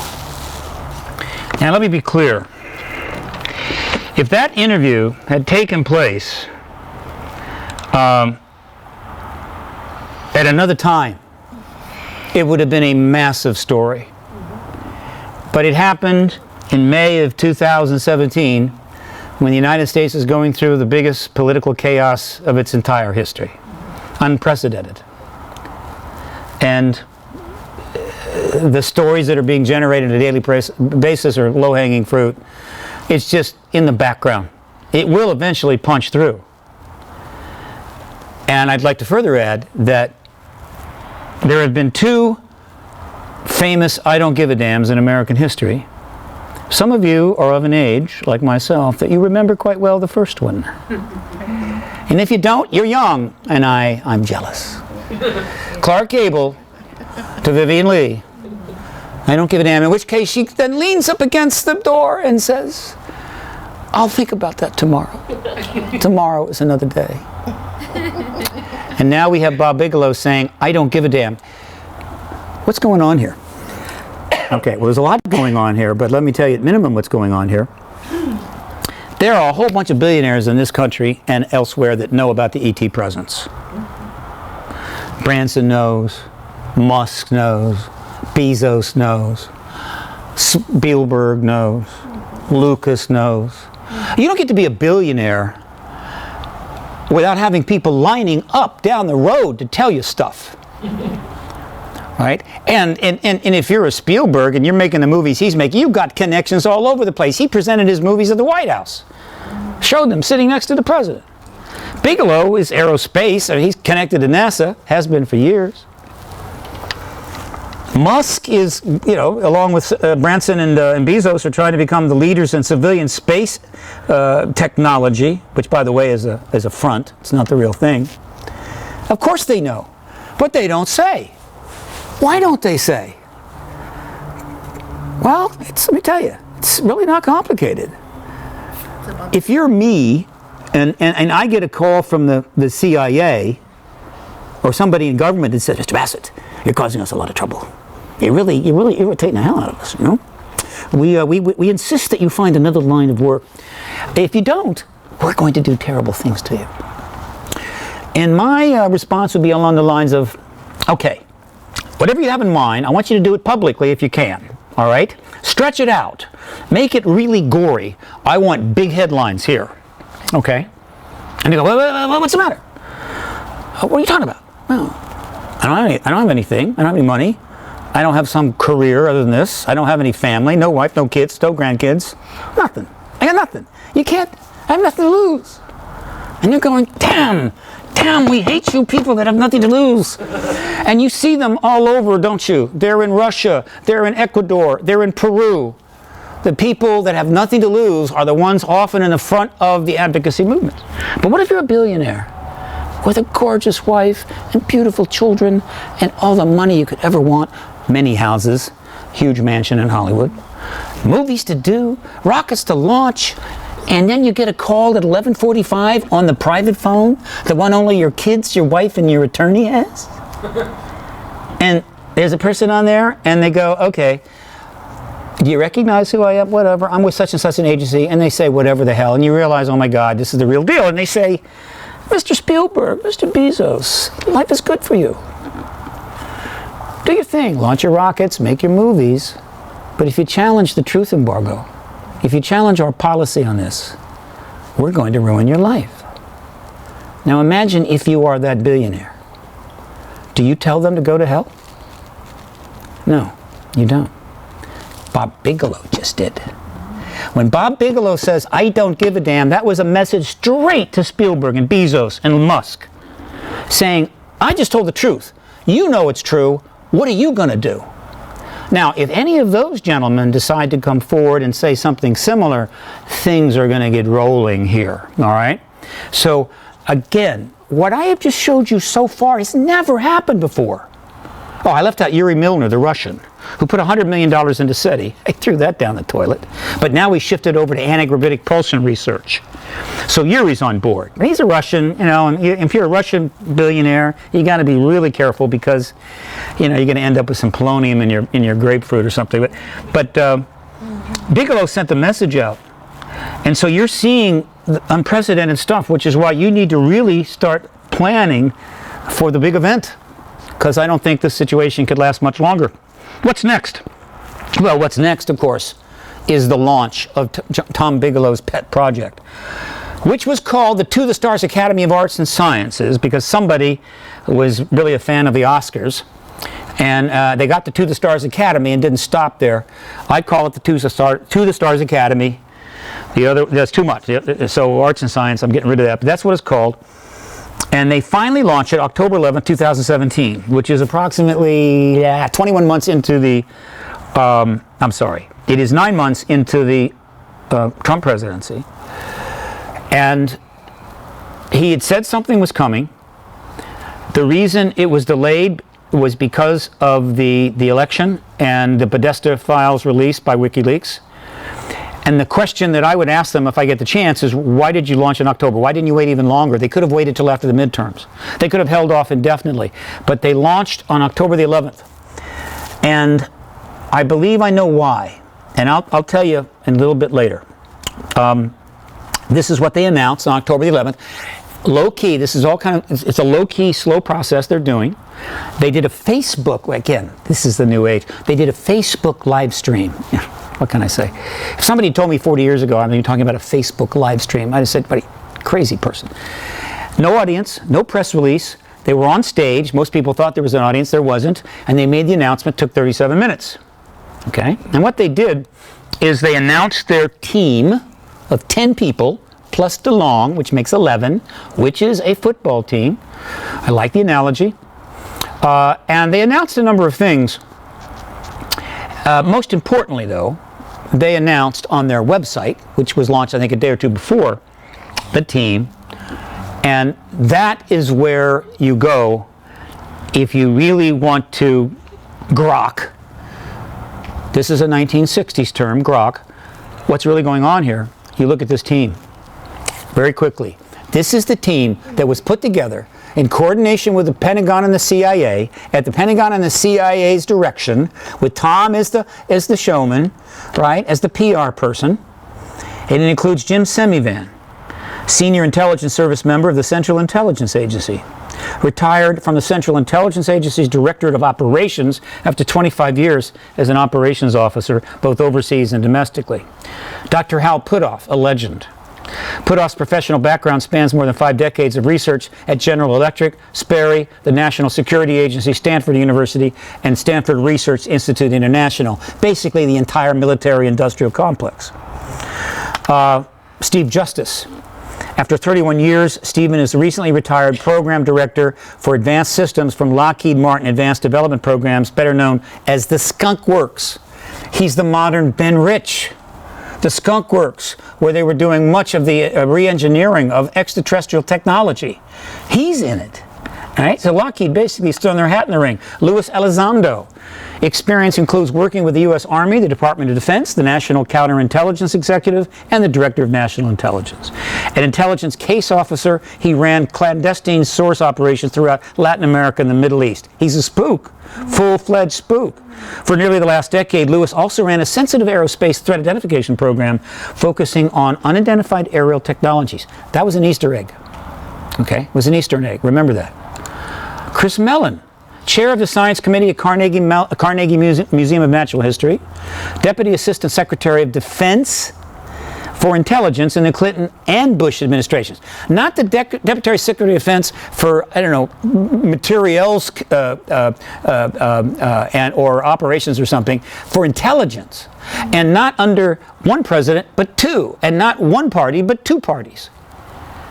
And Minority Staff Director of the Senate Select Committee on Intelligence. He is the Politico. He's the political operative. Gary Nolan, Ratchford and Carlotta A. Harris Professor in the Department of Microbiology and Immunology at Stanford University School of Medicine. He was the lead researcher on the Atacama being in the Sirius movie, which has recently been announced as being human after 4 years of research. And he was on NIDS, he was attached to a couple other programs, and he also holds a BS in genetics. Remember that, genetics, microbiology. Paul Rapp, Professor of Military and Emergency Medicine, editor of Physica, and served on the editorial boards of the Internal Journal of Bifurcation and Chaos. Chaos and Complexity Letters. Now there's a title. And Cognitive Neurodynamics. Dr. Norm Kahn, consultant on national security for the U.S. government with a focus on preventing the use of biological weapons of mass destruction, over a 30-year career with the Central Intelligence Agency. And he received the medal, Distinguished Intelligence Medal, and the Director of National Intelligence Distinguished Service Medal. You notice how often intelligence is mentioned?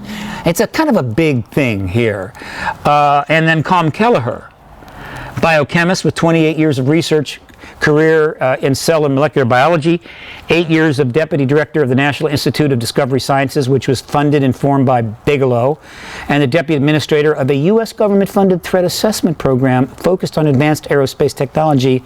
That's an Easter egg. And then one woman, Dr. Adele Gippon. She's a scientist and a lawyer. You got to have a lawyer when you launch a project like this. And she's a licensed attorney, and she also collaborated with the DoD's Traumatic Injury Research Program. That is the team. Now, this is the most powerful team of people ever brought together in the public sector to address this issue. Nothing else comes close. The closest to this team would have been the secret group called MJ-12, formed under Truman Eisenhower, but that was secret. That was internal. This is not quite that powerful, but it's pretty powerful. Unprecedented. Never happened before. And so they make the announcement on Facebook on October 11th. Tom DeLonge gives the basic intro, and then the first team member to speak is Christopher Mellon. And so what he says is extremely important. How long are we at right now? What time is it? 8:36. 8:36? Yeah, 25 minutes. I got 25 minutes. We're good. The first thing he says is going to be important. So let's look at that. Tom Mellon gets up. He gives an introduction, just a short introduction for himself, and then after about a minute, he launches into this statement. And this is very important. You want to listen to this statement very carefully. Remember his background. He's the political guy. Worked on the Congressional Committee on Intelligence. He worked for the National Intelligence Director. He's political, he's connected, and he's the first one to speak. And so what is the thing he tells us first? This is what he tells you. We find ourselves once again in a race for technological innovation. Permit me to tell you a story in the hope of making this clear. We are presently standing within 10 miles of the home port of the USS Nimitz, a $5 billion warship with a crew of thousands. It is one of the premier assets in the U.S. Navy.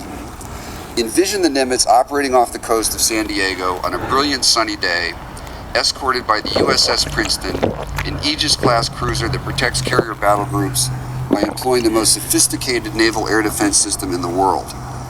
Imagine these ships engaging in a routine training exercise when an unidentified aircraft with a small radar cross-section appears on the Princeton's radar, heading directly towards the battle group.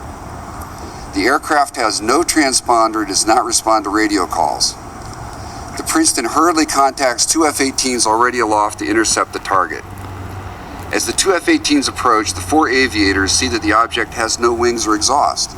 It is white, oblong, some 40 feet long and perhaps 12 feet thick. One pilot pursues the craft while his wingman stays high. The pilots are astonished to see the object suddenly reorient itself toward the approaching F-18. In a series of discrete tumbling maneuvers that seem to defy the laws of physics, the object takes a position directly behind the approaching F-18. The pilots capture gun camera footage and infrared imagery of the object, but are outmatched by a technology they've never seen. Fearful for their safety and running low on fuel, both F-18s return to the Nimitz. Yet the strange object remains in the vicinity of the Nimitz for hours, monitored by the USS Princeton and radar aboard a Navy E-2 Hawkeye aircraft. At one point, the object soars to 80,000 feet, hovers, then drops at supersonic speeds, coming to a full stop a mere 50 feet above the ocean, where it resumes hovering. More F-18s are dispatched, but with similar results. As before, the engagement occurs in broad daylight, and the secret machine easily evades the F-18s. Dozens of military personnel aboard the various planes and ships involved are privy to these interactions. Bear in mind that naval aviators are the finest observers possible. All have top secret clearances, all are drug tested, are ardent patriots, have excellent vision, and understand aeronautics and aviation. Clearly, this is not an experimental U.S. aircraft. But whose is it? How did it accomplish these feats? This story may sound like a sci-fi movie, but it is a true story, and far from being the only one.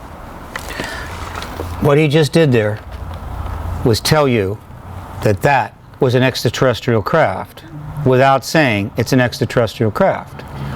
No one connected to the United States government at that level, or any level really, has ever said anything like that publicly, ever, but they just did. Okay, let's back up. So that happens on October the 11th. The shoe is dropped. We're waiting for the next shoe. I know that something else is coming, and I figure it's going to be big, because it's clear this is a well thought out strategic program designed to achieve a goal over time. It's all thought out in advance. So what happens next? What happens next is that the To the Stars team walks a story right into the New York Times. They used Leslie Kean, I'm pretty sure, as the conduit, because she had worked with Mellon on a project called UFO Data, which is like a little test thing they did back about 3 or 4 years ago. It's still up, but you don't hear about it anymore. And handed her the story. And she took it to the editors. Now, just because you walk a story in the New York Times doesn't mean they're going to publish it. People do it all the time. There's nothing wrong with that. They're going to fact check it. And if they think it's news, they're going to publish it. And they did. Big time. They didn't just publish a story. They put it on the front page. It sold more papers than any story for the last 30 years, which is good for the New York Times. And they didn't just publish one, they published two. And they didn't put one writer on it, they put 3 writers on it. Helene Cooper, staff writer, Leslie Kean, connected to the issue, friend of John Podesta's, and then just to make sure you got the gravitas, they threw in Ralph Blumenthal. Who's Ralph Blumenthal? 50-year journalist, 30 years at the New York Times, nominated for 2 Pulitzer Prizes, won, interested in the issue, writing a book about it right now. And they put him on both articles, and they published them. Whoa. And what did we learn? Well, in the first article we learned this, that the Pentagon was persuaded to start up a, quote, investigation of the ET phenomena, which they called the Advanced Aerospace Threat Identification Program, ATIP. It ran for 5 years, 2000 to 2012. That is the program alluded to in the write-ups from the announcement of October 11th. Now they basically formalized it. They announced that the person that ran that program was Luis Elizondo, who was on the team, the To the Stars Academy team, excuse me. They also announced that the reason that program was created at all is because Senate Majority Leader Harry Reid at the time is the one that wanted it. They also announced the reason he wanted it is because a billionaire by the name of Robert Bigelow encouraged him to do it.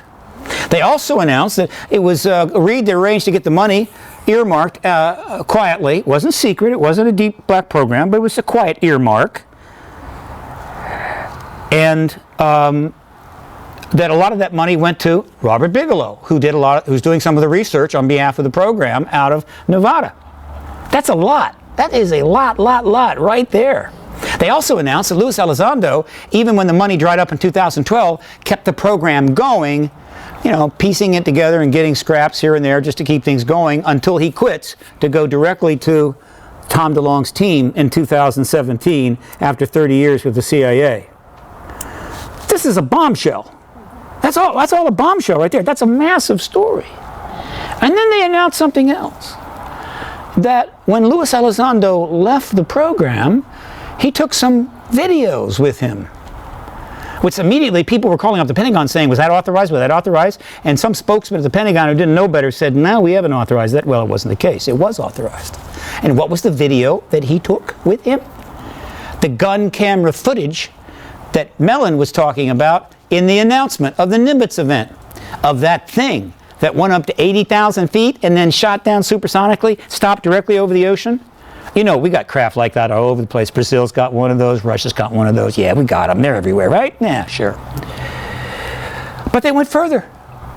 They had a second article where they interviewed the pilot from the plane that took the gun camera footage. Now, a lot of people are watching that and going, well, that's cool. But I had a different take. Because I knew that that was the first gun camera footage ever released by any government in the world ever of a UAP intercept. As it happened, the footage from Nimitz, not accidentally, but with unauthorized, got somebody at the Pentagon screwed up and gave a little piece of that to a documentary team back in 2007. They stuck it up in something. It wasn't authorized, went nowhere, no big deal, though the Nimitz case was known. But as far as authorized release, first time ever. Now, why is that important? Here's why it's important. First of all, in terms of that program, that 2007 to 2012 program, the Pentagon didn't want to do that. They didn't want to do a program to investigate UFOs for Reid, because they know that they've been investigating ET issues since 1947 nonstop. 24/7, 365. In the black world, they don't need a silly, but they had no choice. It was Harry Reid. So they humored him. And then secondly, understand, every nation in the world that has an air force, and that's a lot of nations, a decent air force, not a couple of Cessna 142s. I'm talking the United States, Britain, France, and Australia, and Canada, Russia, China, Brazil, Belgium, Spain, all those countries have air forces. And one of the chief tasks of those air forces is to go up and intercept unauthorized intrusions into their airspace. Right? And if you don't believe me, go rent a plane sometime and go intrude in some airspace and see what happens. And find out what's going on. And if necessary, shoot it down, which has happened several times. These unauthorized intercepts have happened tens of thousands of times since 1947. And guess what? When they do this, they don't wait patiently at the airfield and wait for the pilot to land the plane and then bring them into the office and say, okay, here's a pencil and a pen and a paper. Would you draw what you saw? Could you draw it for us? We want to know what you saw. Draw it. No. They film it. They film it all.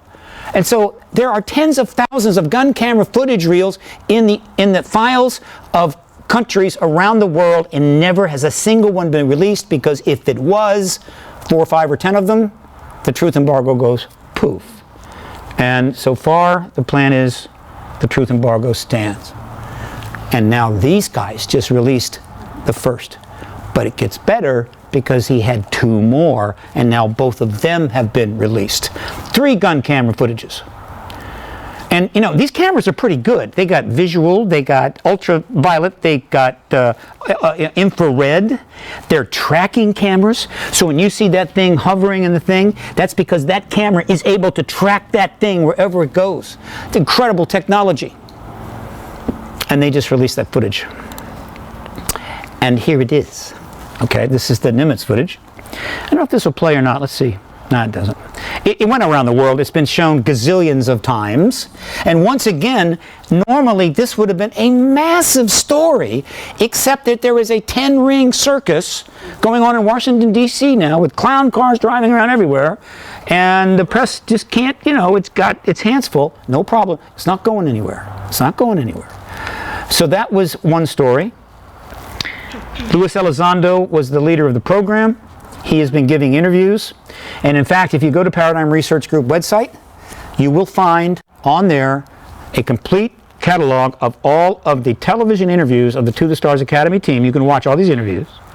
And you can go to the print media archive and you can read all 200 stories that have been written about it, right? As well as the 400 stories written about the political connection between Clinton and the ET issue. It's all on my website. When you have a couple of weeks to spare.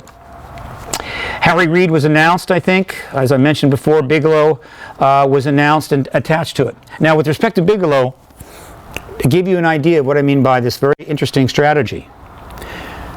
When Bigelow gives the CBS interview in May of 2017, we now know that he's connected to the To the Stars Academy project. He's connected to the people in it.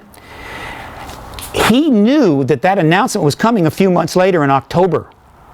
So when he gives that statement to Laura Logan on CBS 60 Minutes, that is with knowledge that that announcement is coming. He is setting the stage. He's preparing the way. He's taking his position to give it even more power when it does come out.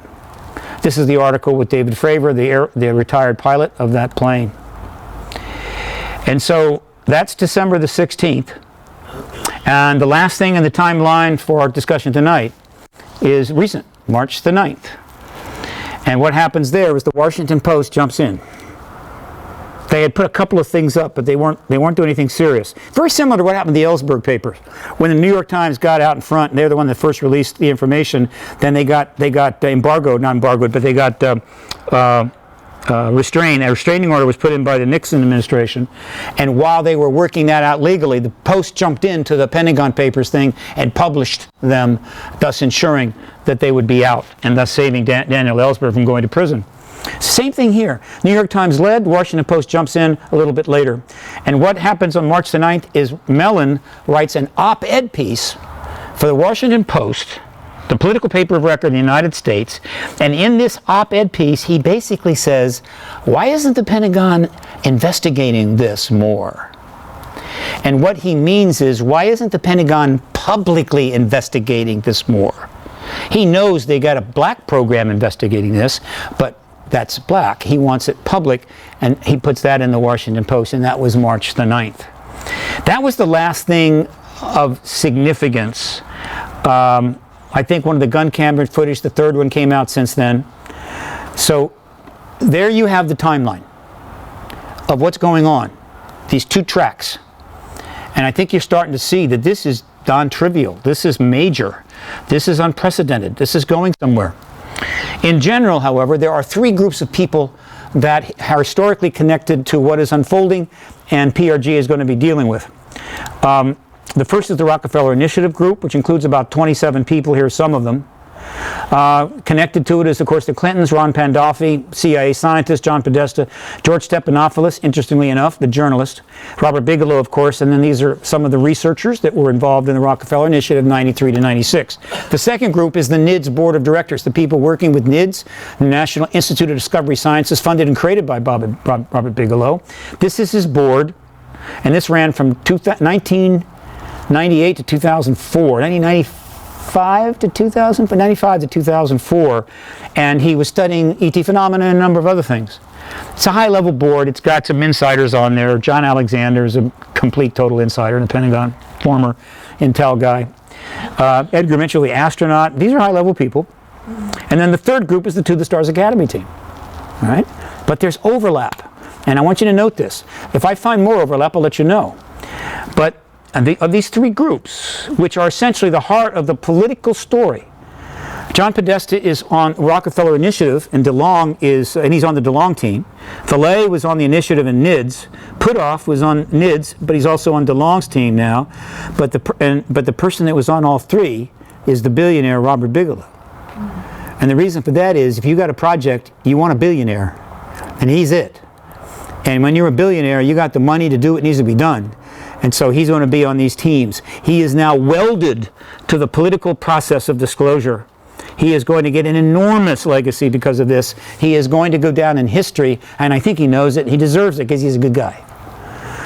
So, just to reinforce Bigelow's importance, this is the only known photo of the group of researchers meeting with Rockefeller in 1993 at his ranch in Wyoming as they planned further strategy in the Rockefeller Initiative engaging the Clinton administration. This is Henry Diamond, Rockefeller's attorney, who sent the first fax on March the 29th to start the initiative. That is a very young Dr. Stephen Greer. This is George Lamb, a friend of Rockefeller. That is, believe it or not, Bruce Maccabee. There's an adorable Linda Moulton Howe, 1993. Dr. Leo Sprinkle. This is Keith Thompson. That is the late Dr. John Mack. Rockefeller, Dr. C.B. Scott Jones, Army Intelligence, his wife, and researcher Robert Teets. Marie Galbraith and Richard Farley are taking the photo. Oh, and by the way, that is Robert Bigelow. 25 years ago, part of the Rockefeller Initiative, early on, 1993. And then, of course, he creates the NIDS, 95 to 2004. Then he of course, launches Bigelow Aerospace, 99 to present, right? And nobody had a problem with his ET connections. He then engages MUFON in 95 and 98. He tries to create a research coalition in 95. It sort of starts, but fizzled. And then he gave a lot of funding to MUFON in 98 to do research and on reports that would be sent directly to him. As well as benefit MUFON, but that eventually unraveled. Nevertheless, he was involved in MUFON at that time. Again, NASA didn't care. And then, of course, he's now attached, even though he's not formally on the team, he's clearly connected to the Stars Academy. There's one other group of people, though, that we can't ignore, and that is the insiders. Who are they? Interestingly enough, Melinda Leslie, a contactee researcher, wrangled an interview with Jim Semivan, one of the team members of To the Stars Academy. They met in Sedona. One of the reasons they met is that we think he's a contactee. We think there's at least 2, maybe 3 contactees on the To the Stars Academy. And by the way, they're contactees throughout the Pentagon. They're on the Hill. They're in the White House staff. You think that the ETs avoid taking political people? They don't care. If you're in the genetic research line, folks, you could be a general. They don't care. Boom, you're going out the bedroom window. But they can't speak. They can't address it. They have an even greater reason to remain in the closet. But it does give them a certain, how would you say, inclination to maybe be supportive of the process from the inside. Well, what we learned from Semivan is that the To the Stars Academy team is the tip of the iceberg. There are 10 people on that team, but he told her there's 40 to 50 people inside the Pentagon and the CIA supporting it. Think about that. 50 to 60 people within the CIA and the Pentagon who have gotten enough autonomy and have not been stopped from beginning a public initiative process to advance the disclosure process and do PR so that people will have a favorable view of the Pentagon and the CIA when disclosure comes. That's how big this is. Now, I'm over in London. All my colleagues are getting on television. Hoagland, Cameron, Leslie Kean. Nobody calls me. I'm very upset. But I needed some time away. So I needed to get back in the game. And so I had my Moscow interview, right? Committed treason on behalf of the issue. Least I could do. But I came up with another concept. And this is it. I contacted a documentarist by the name of Amar Singh-Kalika, who is the director of Sirius, the Greer movie. They did a crowdfunding of $450,000, got another couple $100,000 on the side. They did the movie. The movie was quite successful. He's a good guy, an honest guy. We share similar politics, and we formed a joint venture to do a documentary that will be the first political documentary on this issue. And it's going to cover that whole period from March 29, 1993, the beginning of the Rockefeller Initiative, through the Clinton administration, through the interregnum that followed, where Podesta is speaking up and what have you, into the political campaign of 2016, and then with an epilogue regarding the To the Stars Academy. There are nearly 55 people that are targeted for interviews. My job is to raise them, well, our job is to raise the money. It's a crowdfunding deal. Start the process, start interviewing the low-hanging fruit, build up awareness, build up the project, and then start approaching the big shots with the simple statement. And this is the way it's done. This is going down. It's big. We're going to put this in all the theaters. We're committed to that.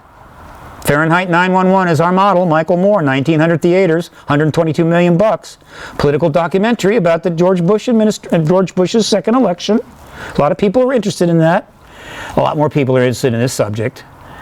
And so we would like to interview you, Secretary Clinton, so you could tell us your story about this. But if you don't want to interview, we'll tell it for you. That's how that works. If we just get 2/3 of this 55 people, this documentary is going to be very big. I will now show you the initial promo teaser. It's not a trailer, it's a teaser. There's a lot of me in it, but I won't be in the doc much. Right? But there's a lot of me in the teaser because you got to promote it. So let's see. Hopefully that's going to come up. Let's see where that is. Come to Daddy. Maybe not. Oh no, I think it's later. These are just some graphics. I'm really like these graphics. These are so cool. I'm thrilled about these. This should do it. Here we go. One teaser coming up. Almost. Well, this is the website. By the way, the website is disclosure.film. It's the new domain, film.film. Very sophisticated. Also very expensive. It's $139 a year. And here is the teaser. Amar Singh did it. And you can see that he's reaching out to the very much larger public, trying to get as many people as possible aware of this and interested in it. And here we go.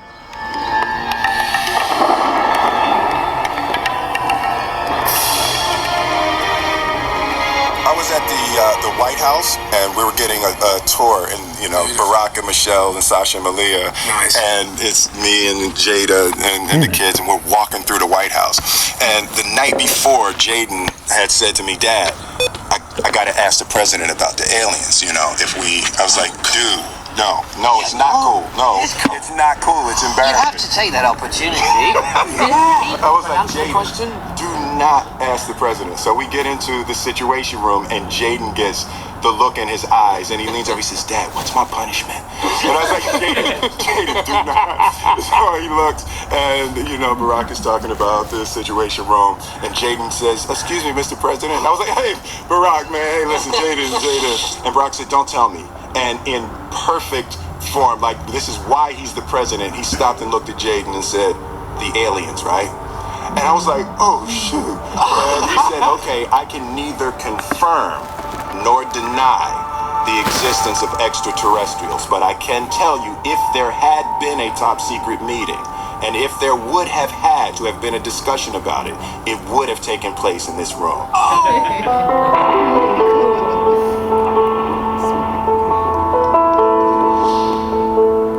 There has been and is an existing presence, an ET presence.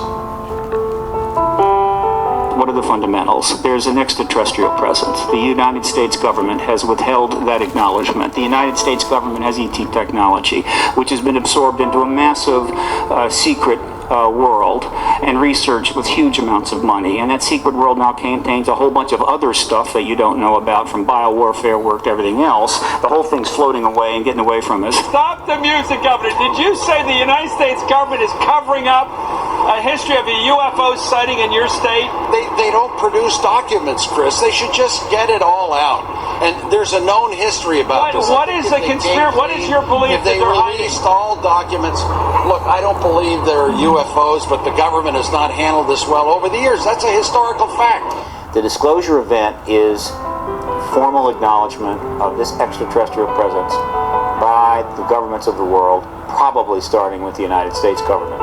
Everything else who they are, where they're from, how they got here, what their intentions are, what involvement have we had behind the scenes, what vehicles have crashed, what reverse engineering has been done, what treaties have been signed, and a million other things. All of that is post-disclosure. And that will be an informational battle that'll go on between the citizens' interest and the government's interest. Without any official record of the event, Lawrence Rockefeller did sit down with Bill and Hillary Clinton. They met at the Wyoming JY Ranch, which was controlled by the Rockefellers. Rockefeller briefed both Bill and Hillary Clinton on the best available evidence for UFOs and for the need to make that information available to the American people. In the race for president, one candidate is fighting hard for a rare demographic, UFO enthusiasts. Recent comments on opening up the X-Files and the mysterious Area 51 have some calling this politician the E.T. candidate. Here's ABC's David Wright. Now, if you become president, are you really going to tell the truth about UFOs? I have said I want to open the files as much as we can, but there are enough stories out there that I don't think everybody is just sitting, in their kitchen making them up. She's talking, of course, about the top secret files on whether space aliens are real. Clinton apparently keeps an open mind. Recently, when UFOs came up on Jimmy Kimmel, she corrected his terminology. And there's a new name. It's unexplained aerial phenomenon.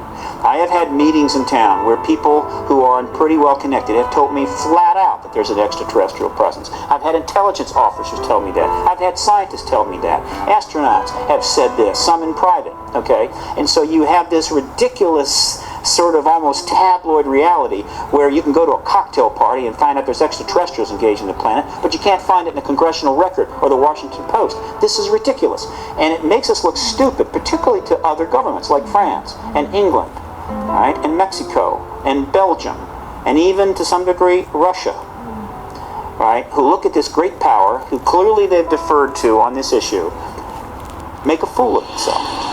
I mean, the only thing we haven't had to deal with is like the asteroid, or the aliens.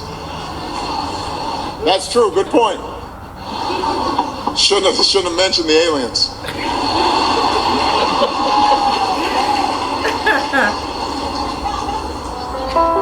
We know now we live in an ever-expanding universe. We know that there are billions of stars and planets literally out there, and the universe is getting bigger. We know from our fancy telescopes that just in the last 2 years, more than 20 planets have been identified outside our solar system that seem to be far enough away from their suns and dense enough that they might be able to support some form of life. So it makes it increasingly less likely that we're alone. Oh, you're trying to give me a hint that there are aliens. Oh, I'm trying to tell you I don't know. But if we were visited someday, I wouldn't be surprised. I just hope that it's not like Independence Day. I love her.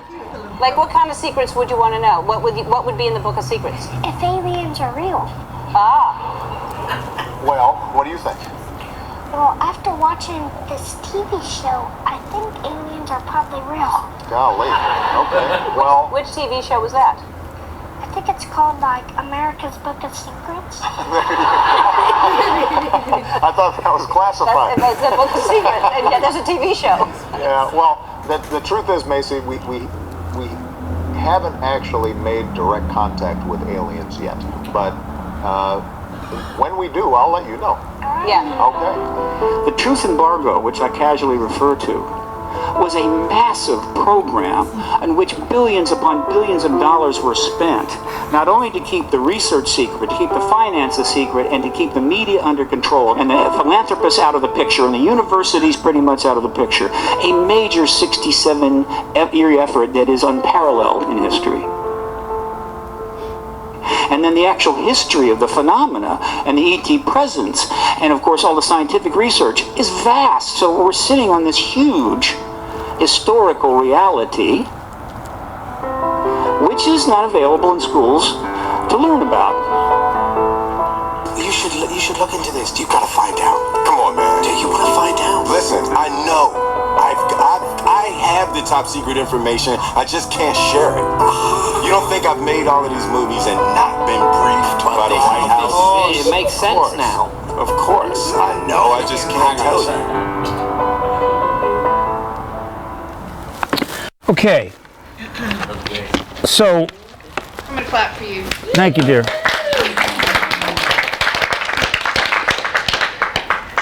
If any of you, whoops, don't do that. Back up. Let's go back here. Oops. In here. Come on down. I'm not going to go there. We're going to stop on a positive note. If any of you know someone that wants to make some history and contribute to this film at the executive producer level and help make it possible, because we want to get it out within 12 months, please refer me to them. Have them call me, because this is a chance. The timing for this could not be better. It is nearly perfect. We have all we need. We have the team. We have everything. But we're not going to start production until we cross at least 100,000. We're doing the promotion now. A political doc coming out hopefully in about a year. Hopefully either just before or maybe even just after disclosure has taken place. I'll take your questions if you got any. If you don't, that's okay. Take a moment. So you say you're not a researcher? Not really. Not a researcher. I mean, I have to do a little research to do this, but I tend to rely on what the other people carry that water. Right? Hoagland and Cameron and the others, they do the research. I take that research and I work with it. So, you know, I'm not really a researcher. Believe me, I can't work that hard. It's way too difficult. I'm very lazy. Well, you put the facts together very nicely. Yes. And laid them out and color-coded them for us. Of course. Like, you know, that was well, again, that's what the activist does. An activist is ultimately a communicator. Right? By the way, something I want to mention. Given that this is the anniversary of the assassination of Martin Luther King today, one of the things I'm most proud of is the fact that this advocacy movement, which is now really 70 years on, it is international. There's been thousands of people involved in it. Some of them came to bad ends. Early on, there was some nasty stuff. But I'm not aware of a single incident of violence associated with the disclosure advocacy movement. It is completely, utterly nonviolent. Now, I admit it's perhaps a little easier when you're talking about an issue like this. I mean, nobody has, painted the door, painted some cars in the parking lot of the Pentagon or done anything. I mean, it's a completely nonviolent movement, as well it should be, because the extraterrestrials, I think, are fundamentally nonviolent, and the reason they are here is because of our violence. Their expanded presence was triggered by the nuclear weapon launch and other things that we clearly were going to be doing, and they have intervened, leading to hopefully terrestrial disclosure and open contact, because if we don't enter into some sort of an alliance with these other groups soon, the technological gap between what we're emotionally able to deal with and what we can do, what technology can do, is widening every single day. And so increasingly we are like kindergartners who found the AR-15s in the closet. And they're all running around the room with AR-15s, and pretty much anybody knows what's going to happen then. I use that analogy deliberately. I believe that's what's happening. And so I'm very proud of that fact. Any questions? I have just an observation. So why is it that all the other people that are in like the, like Richard Nolan and Wilcox and all those people, they're so pro-Trump? I don't get it. And anti-Podesta. I can't speak really to, I can't specifically say that I know that this person and that person is pro this or pro that. There was a natural inclination for a lot of people in this field. He became president, therefore he is the person now that's going to be the disclosure president. And logically, one would say, okay, we need to support this person, right? he could do it. And they were looking for reasons why he might. I've done the same thing. I've done it every president. When Bush was elected, I was trying to contemplate. I thought there was a possibility there because of his connection to his father. And his father knew all about the ETs.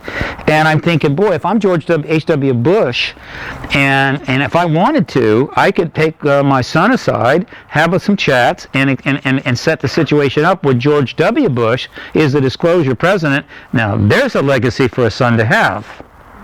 Except that two things happened very quickly. First of all, George W. made it clear that he wasn't listening to his father or his advisors. He was listening to the big guy, and then 9/11 happened. And so I've done this. So when Trump comes in, same thing, and they're thinking he's a renegade, he's an outsider, he may do it. I did not have that opinion. I was pretty confident that Trump knew nothing, was not going to be able to do anything, and the Pentagon wasn't going to cooperate with him. That doesn't mean he couldn't try. He could tweet tomorrow, I'm pretty sure there's ETs here. I don't think it would go anywhere. I think it would create a bit of a story, but again, in the milieu of everything else, I don't know. But everybody is taking their own tact on these extraordinary developments. A lot of people are already attacking Tom DeLonge. They're calling him this and that, and he's an operative, and this and that, what have you. This is the internet. There's 1,000 theories for everything that happens, all right? No, I've heard them speak in person. Yeah, and sure. Very anti-Hillary. That's why this is very surprising. I've taken a lot of grief over the fact that I was doing the Hillary ET thing. And I kept trying to tell people, Rockefeller came to her and her husband. He didn't go to McCain. He didn't go to the Bush. They're connected to the issue. That's what I have to do. But this is a hyper-partisan time. So it's just part of the deal. I'm okay with it. And you're going to see, as things move forward, you're going to see a lot of people get ahead of their skis. They're going to go too far. They're going to get overexcited. They're going to make claims they can't back up. There's going to be a lot of mess. But that's not unusual. But it'll be worse in this case because the government has denied the issue. The government has created a truth vacuum. And so it's made it very easy for us to step into it. And all I can say is, I had a protective mother. Pretty overprotective, but not too bad, but protective, which is why I've never broken a bone. I don't do free climbing. I don't risk my life. I'm a defensive driver, and I'm pretty good about not stepping into it. I'm not somebody that's going to make a tweet like Laura Ingraham denigrating the survivors of the Parkland school shooting and lose 16 advertisers in 5 days. But plenty of people are doing that. People are stepping into it. I'm trying desperately not to. And I'm hoping I didn't step into it with the Putin thing. We'll see. But and I tell people this all the time, 70%, 80% of everything you're going to see on the net and hear on conferences is probably wrong. Some of it's wrong. That doesn't mean it's deliberately wrong. I'm just saying that we don't have all the pieces to the puzzle. We're working in a very difficult arena. And so most of it's wrong. And so people that really try to paste together absolute scenarios are on shaky ground. But it may pay well. I mean, the more exotic the story, the bigger the speaker fee. And that's true on things. That's true in life. I don't get big speaking fees, but I'm happy with that. I'm good with that. It's all right. Yes, ma'am? DeLonge, any possibly backing the movie? Probably not.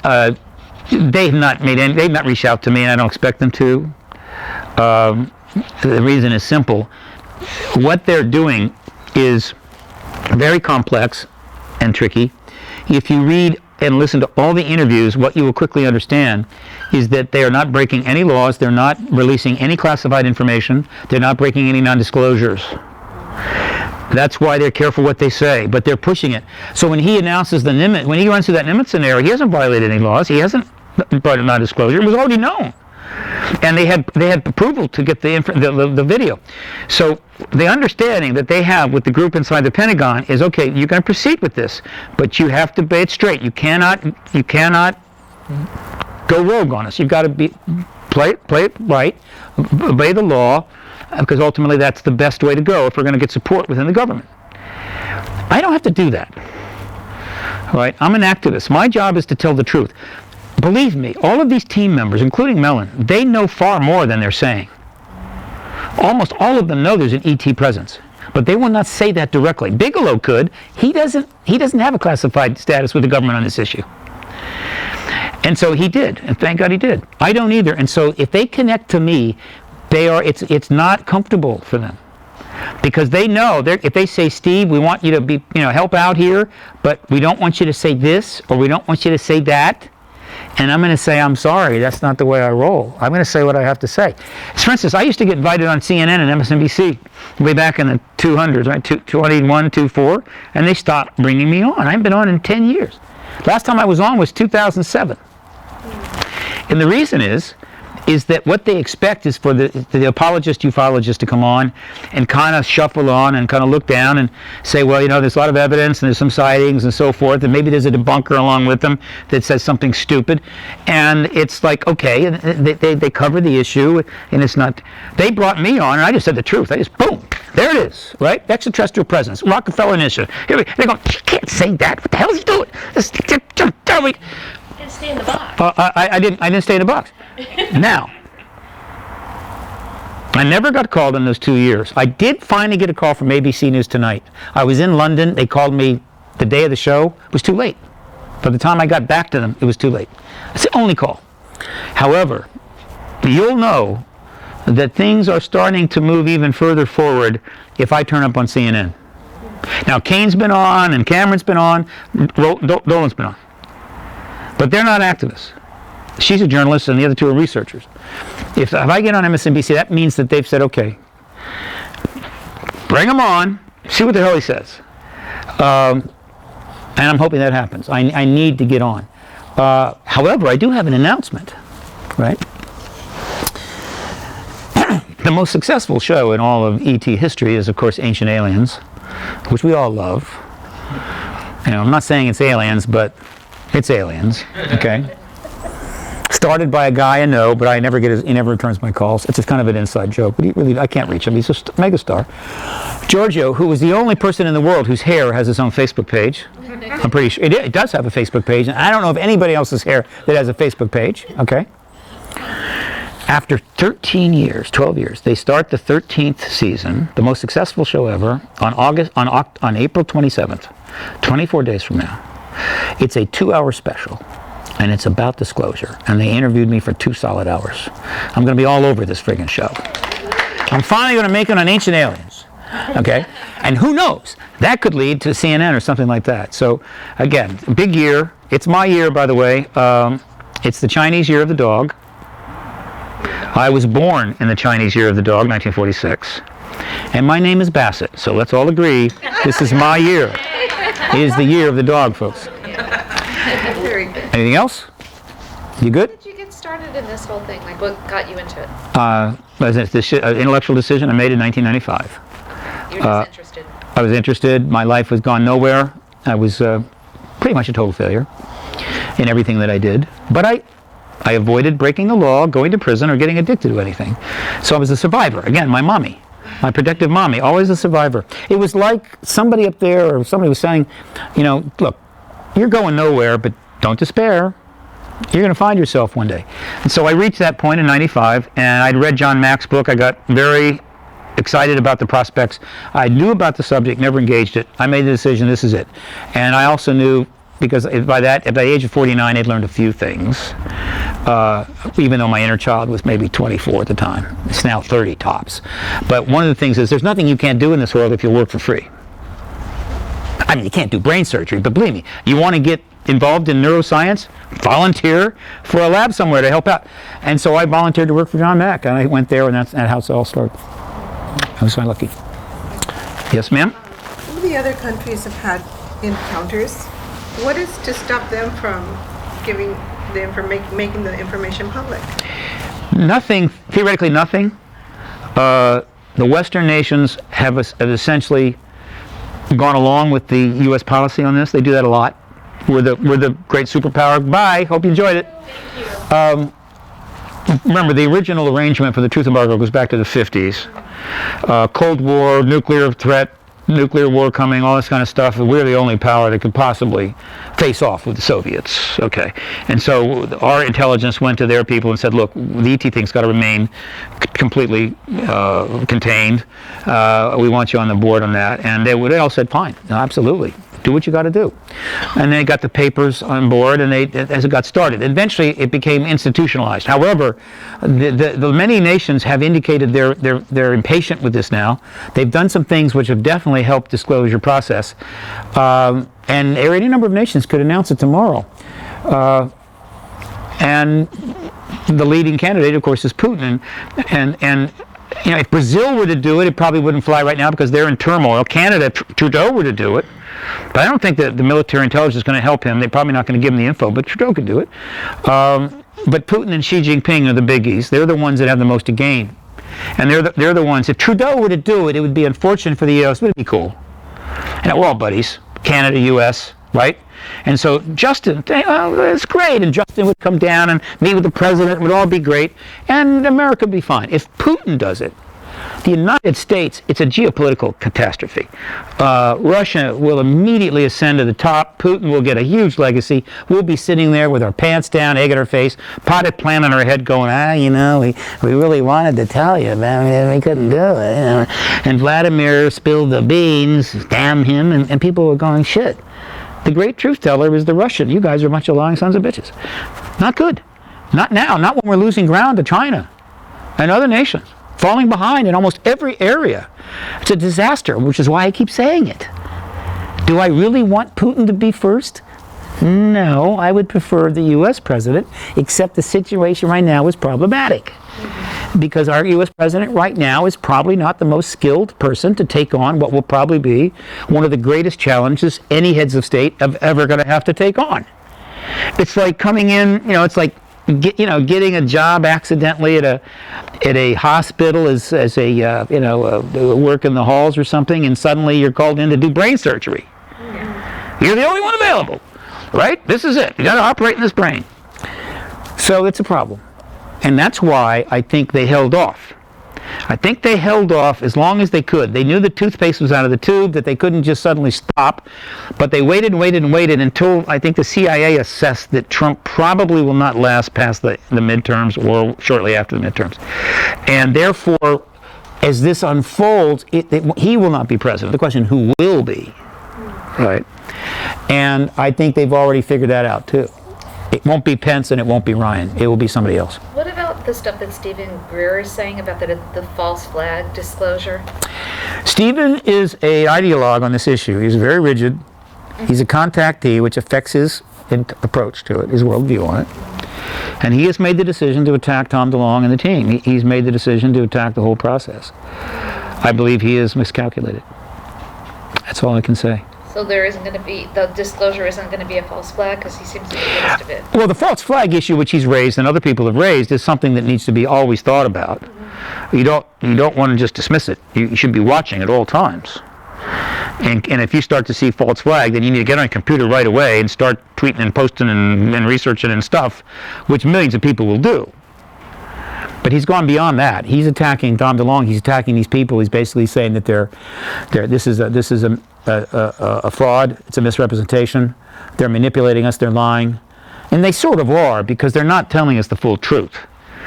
But they're not lying about what they are saying. History will decide if he's right or wrong. If it turns out to be right, then I will come across as being a little too naive, a little too easily fooled, and what have you, and Greer will get a lot of massive credit for seeing through it all. We'll see. Well, hence your quote. It makes me think of what you said, your famous quote.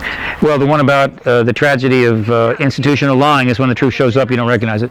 Absolutely, absolutely. Because all this fake news and false flags, and I mean, they're talking about false flags of people being, high schooler kids getting killed and stuff. I hate to block people on my Facebook. I rarely do it, but I've started doing it. Yeah. If somebody sends me a post about how nobody died at Sandy Hook, I got to block them. I can't. It's beyond. There's a line you have to cross. But I'm sympathetic. they have been drowned in propaganda and lies, institutional and political for so long. And the internet, of course, provides a forum for anybody to pollute the pool. And so we're all drinking toxic water. And I'm sympathetic. And I have a line. It's a pretty hard line to cross, but if you have it, that's it. But I blame the government for this. The government is the culprit here. All right, they are the ones that have been institutional lying long before the internet showed up.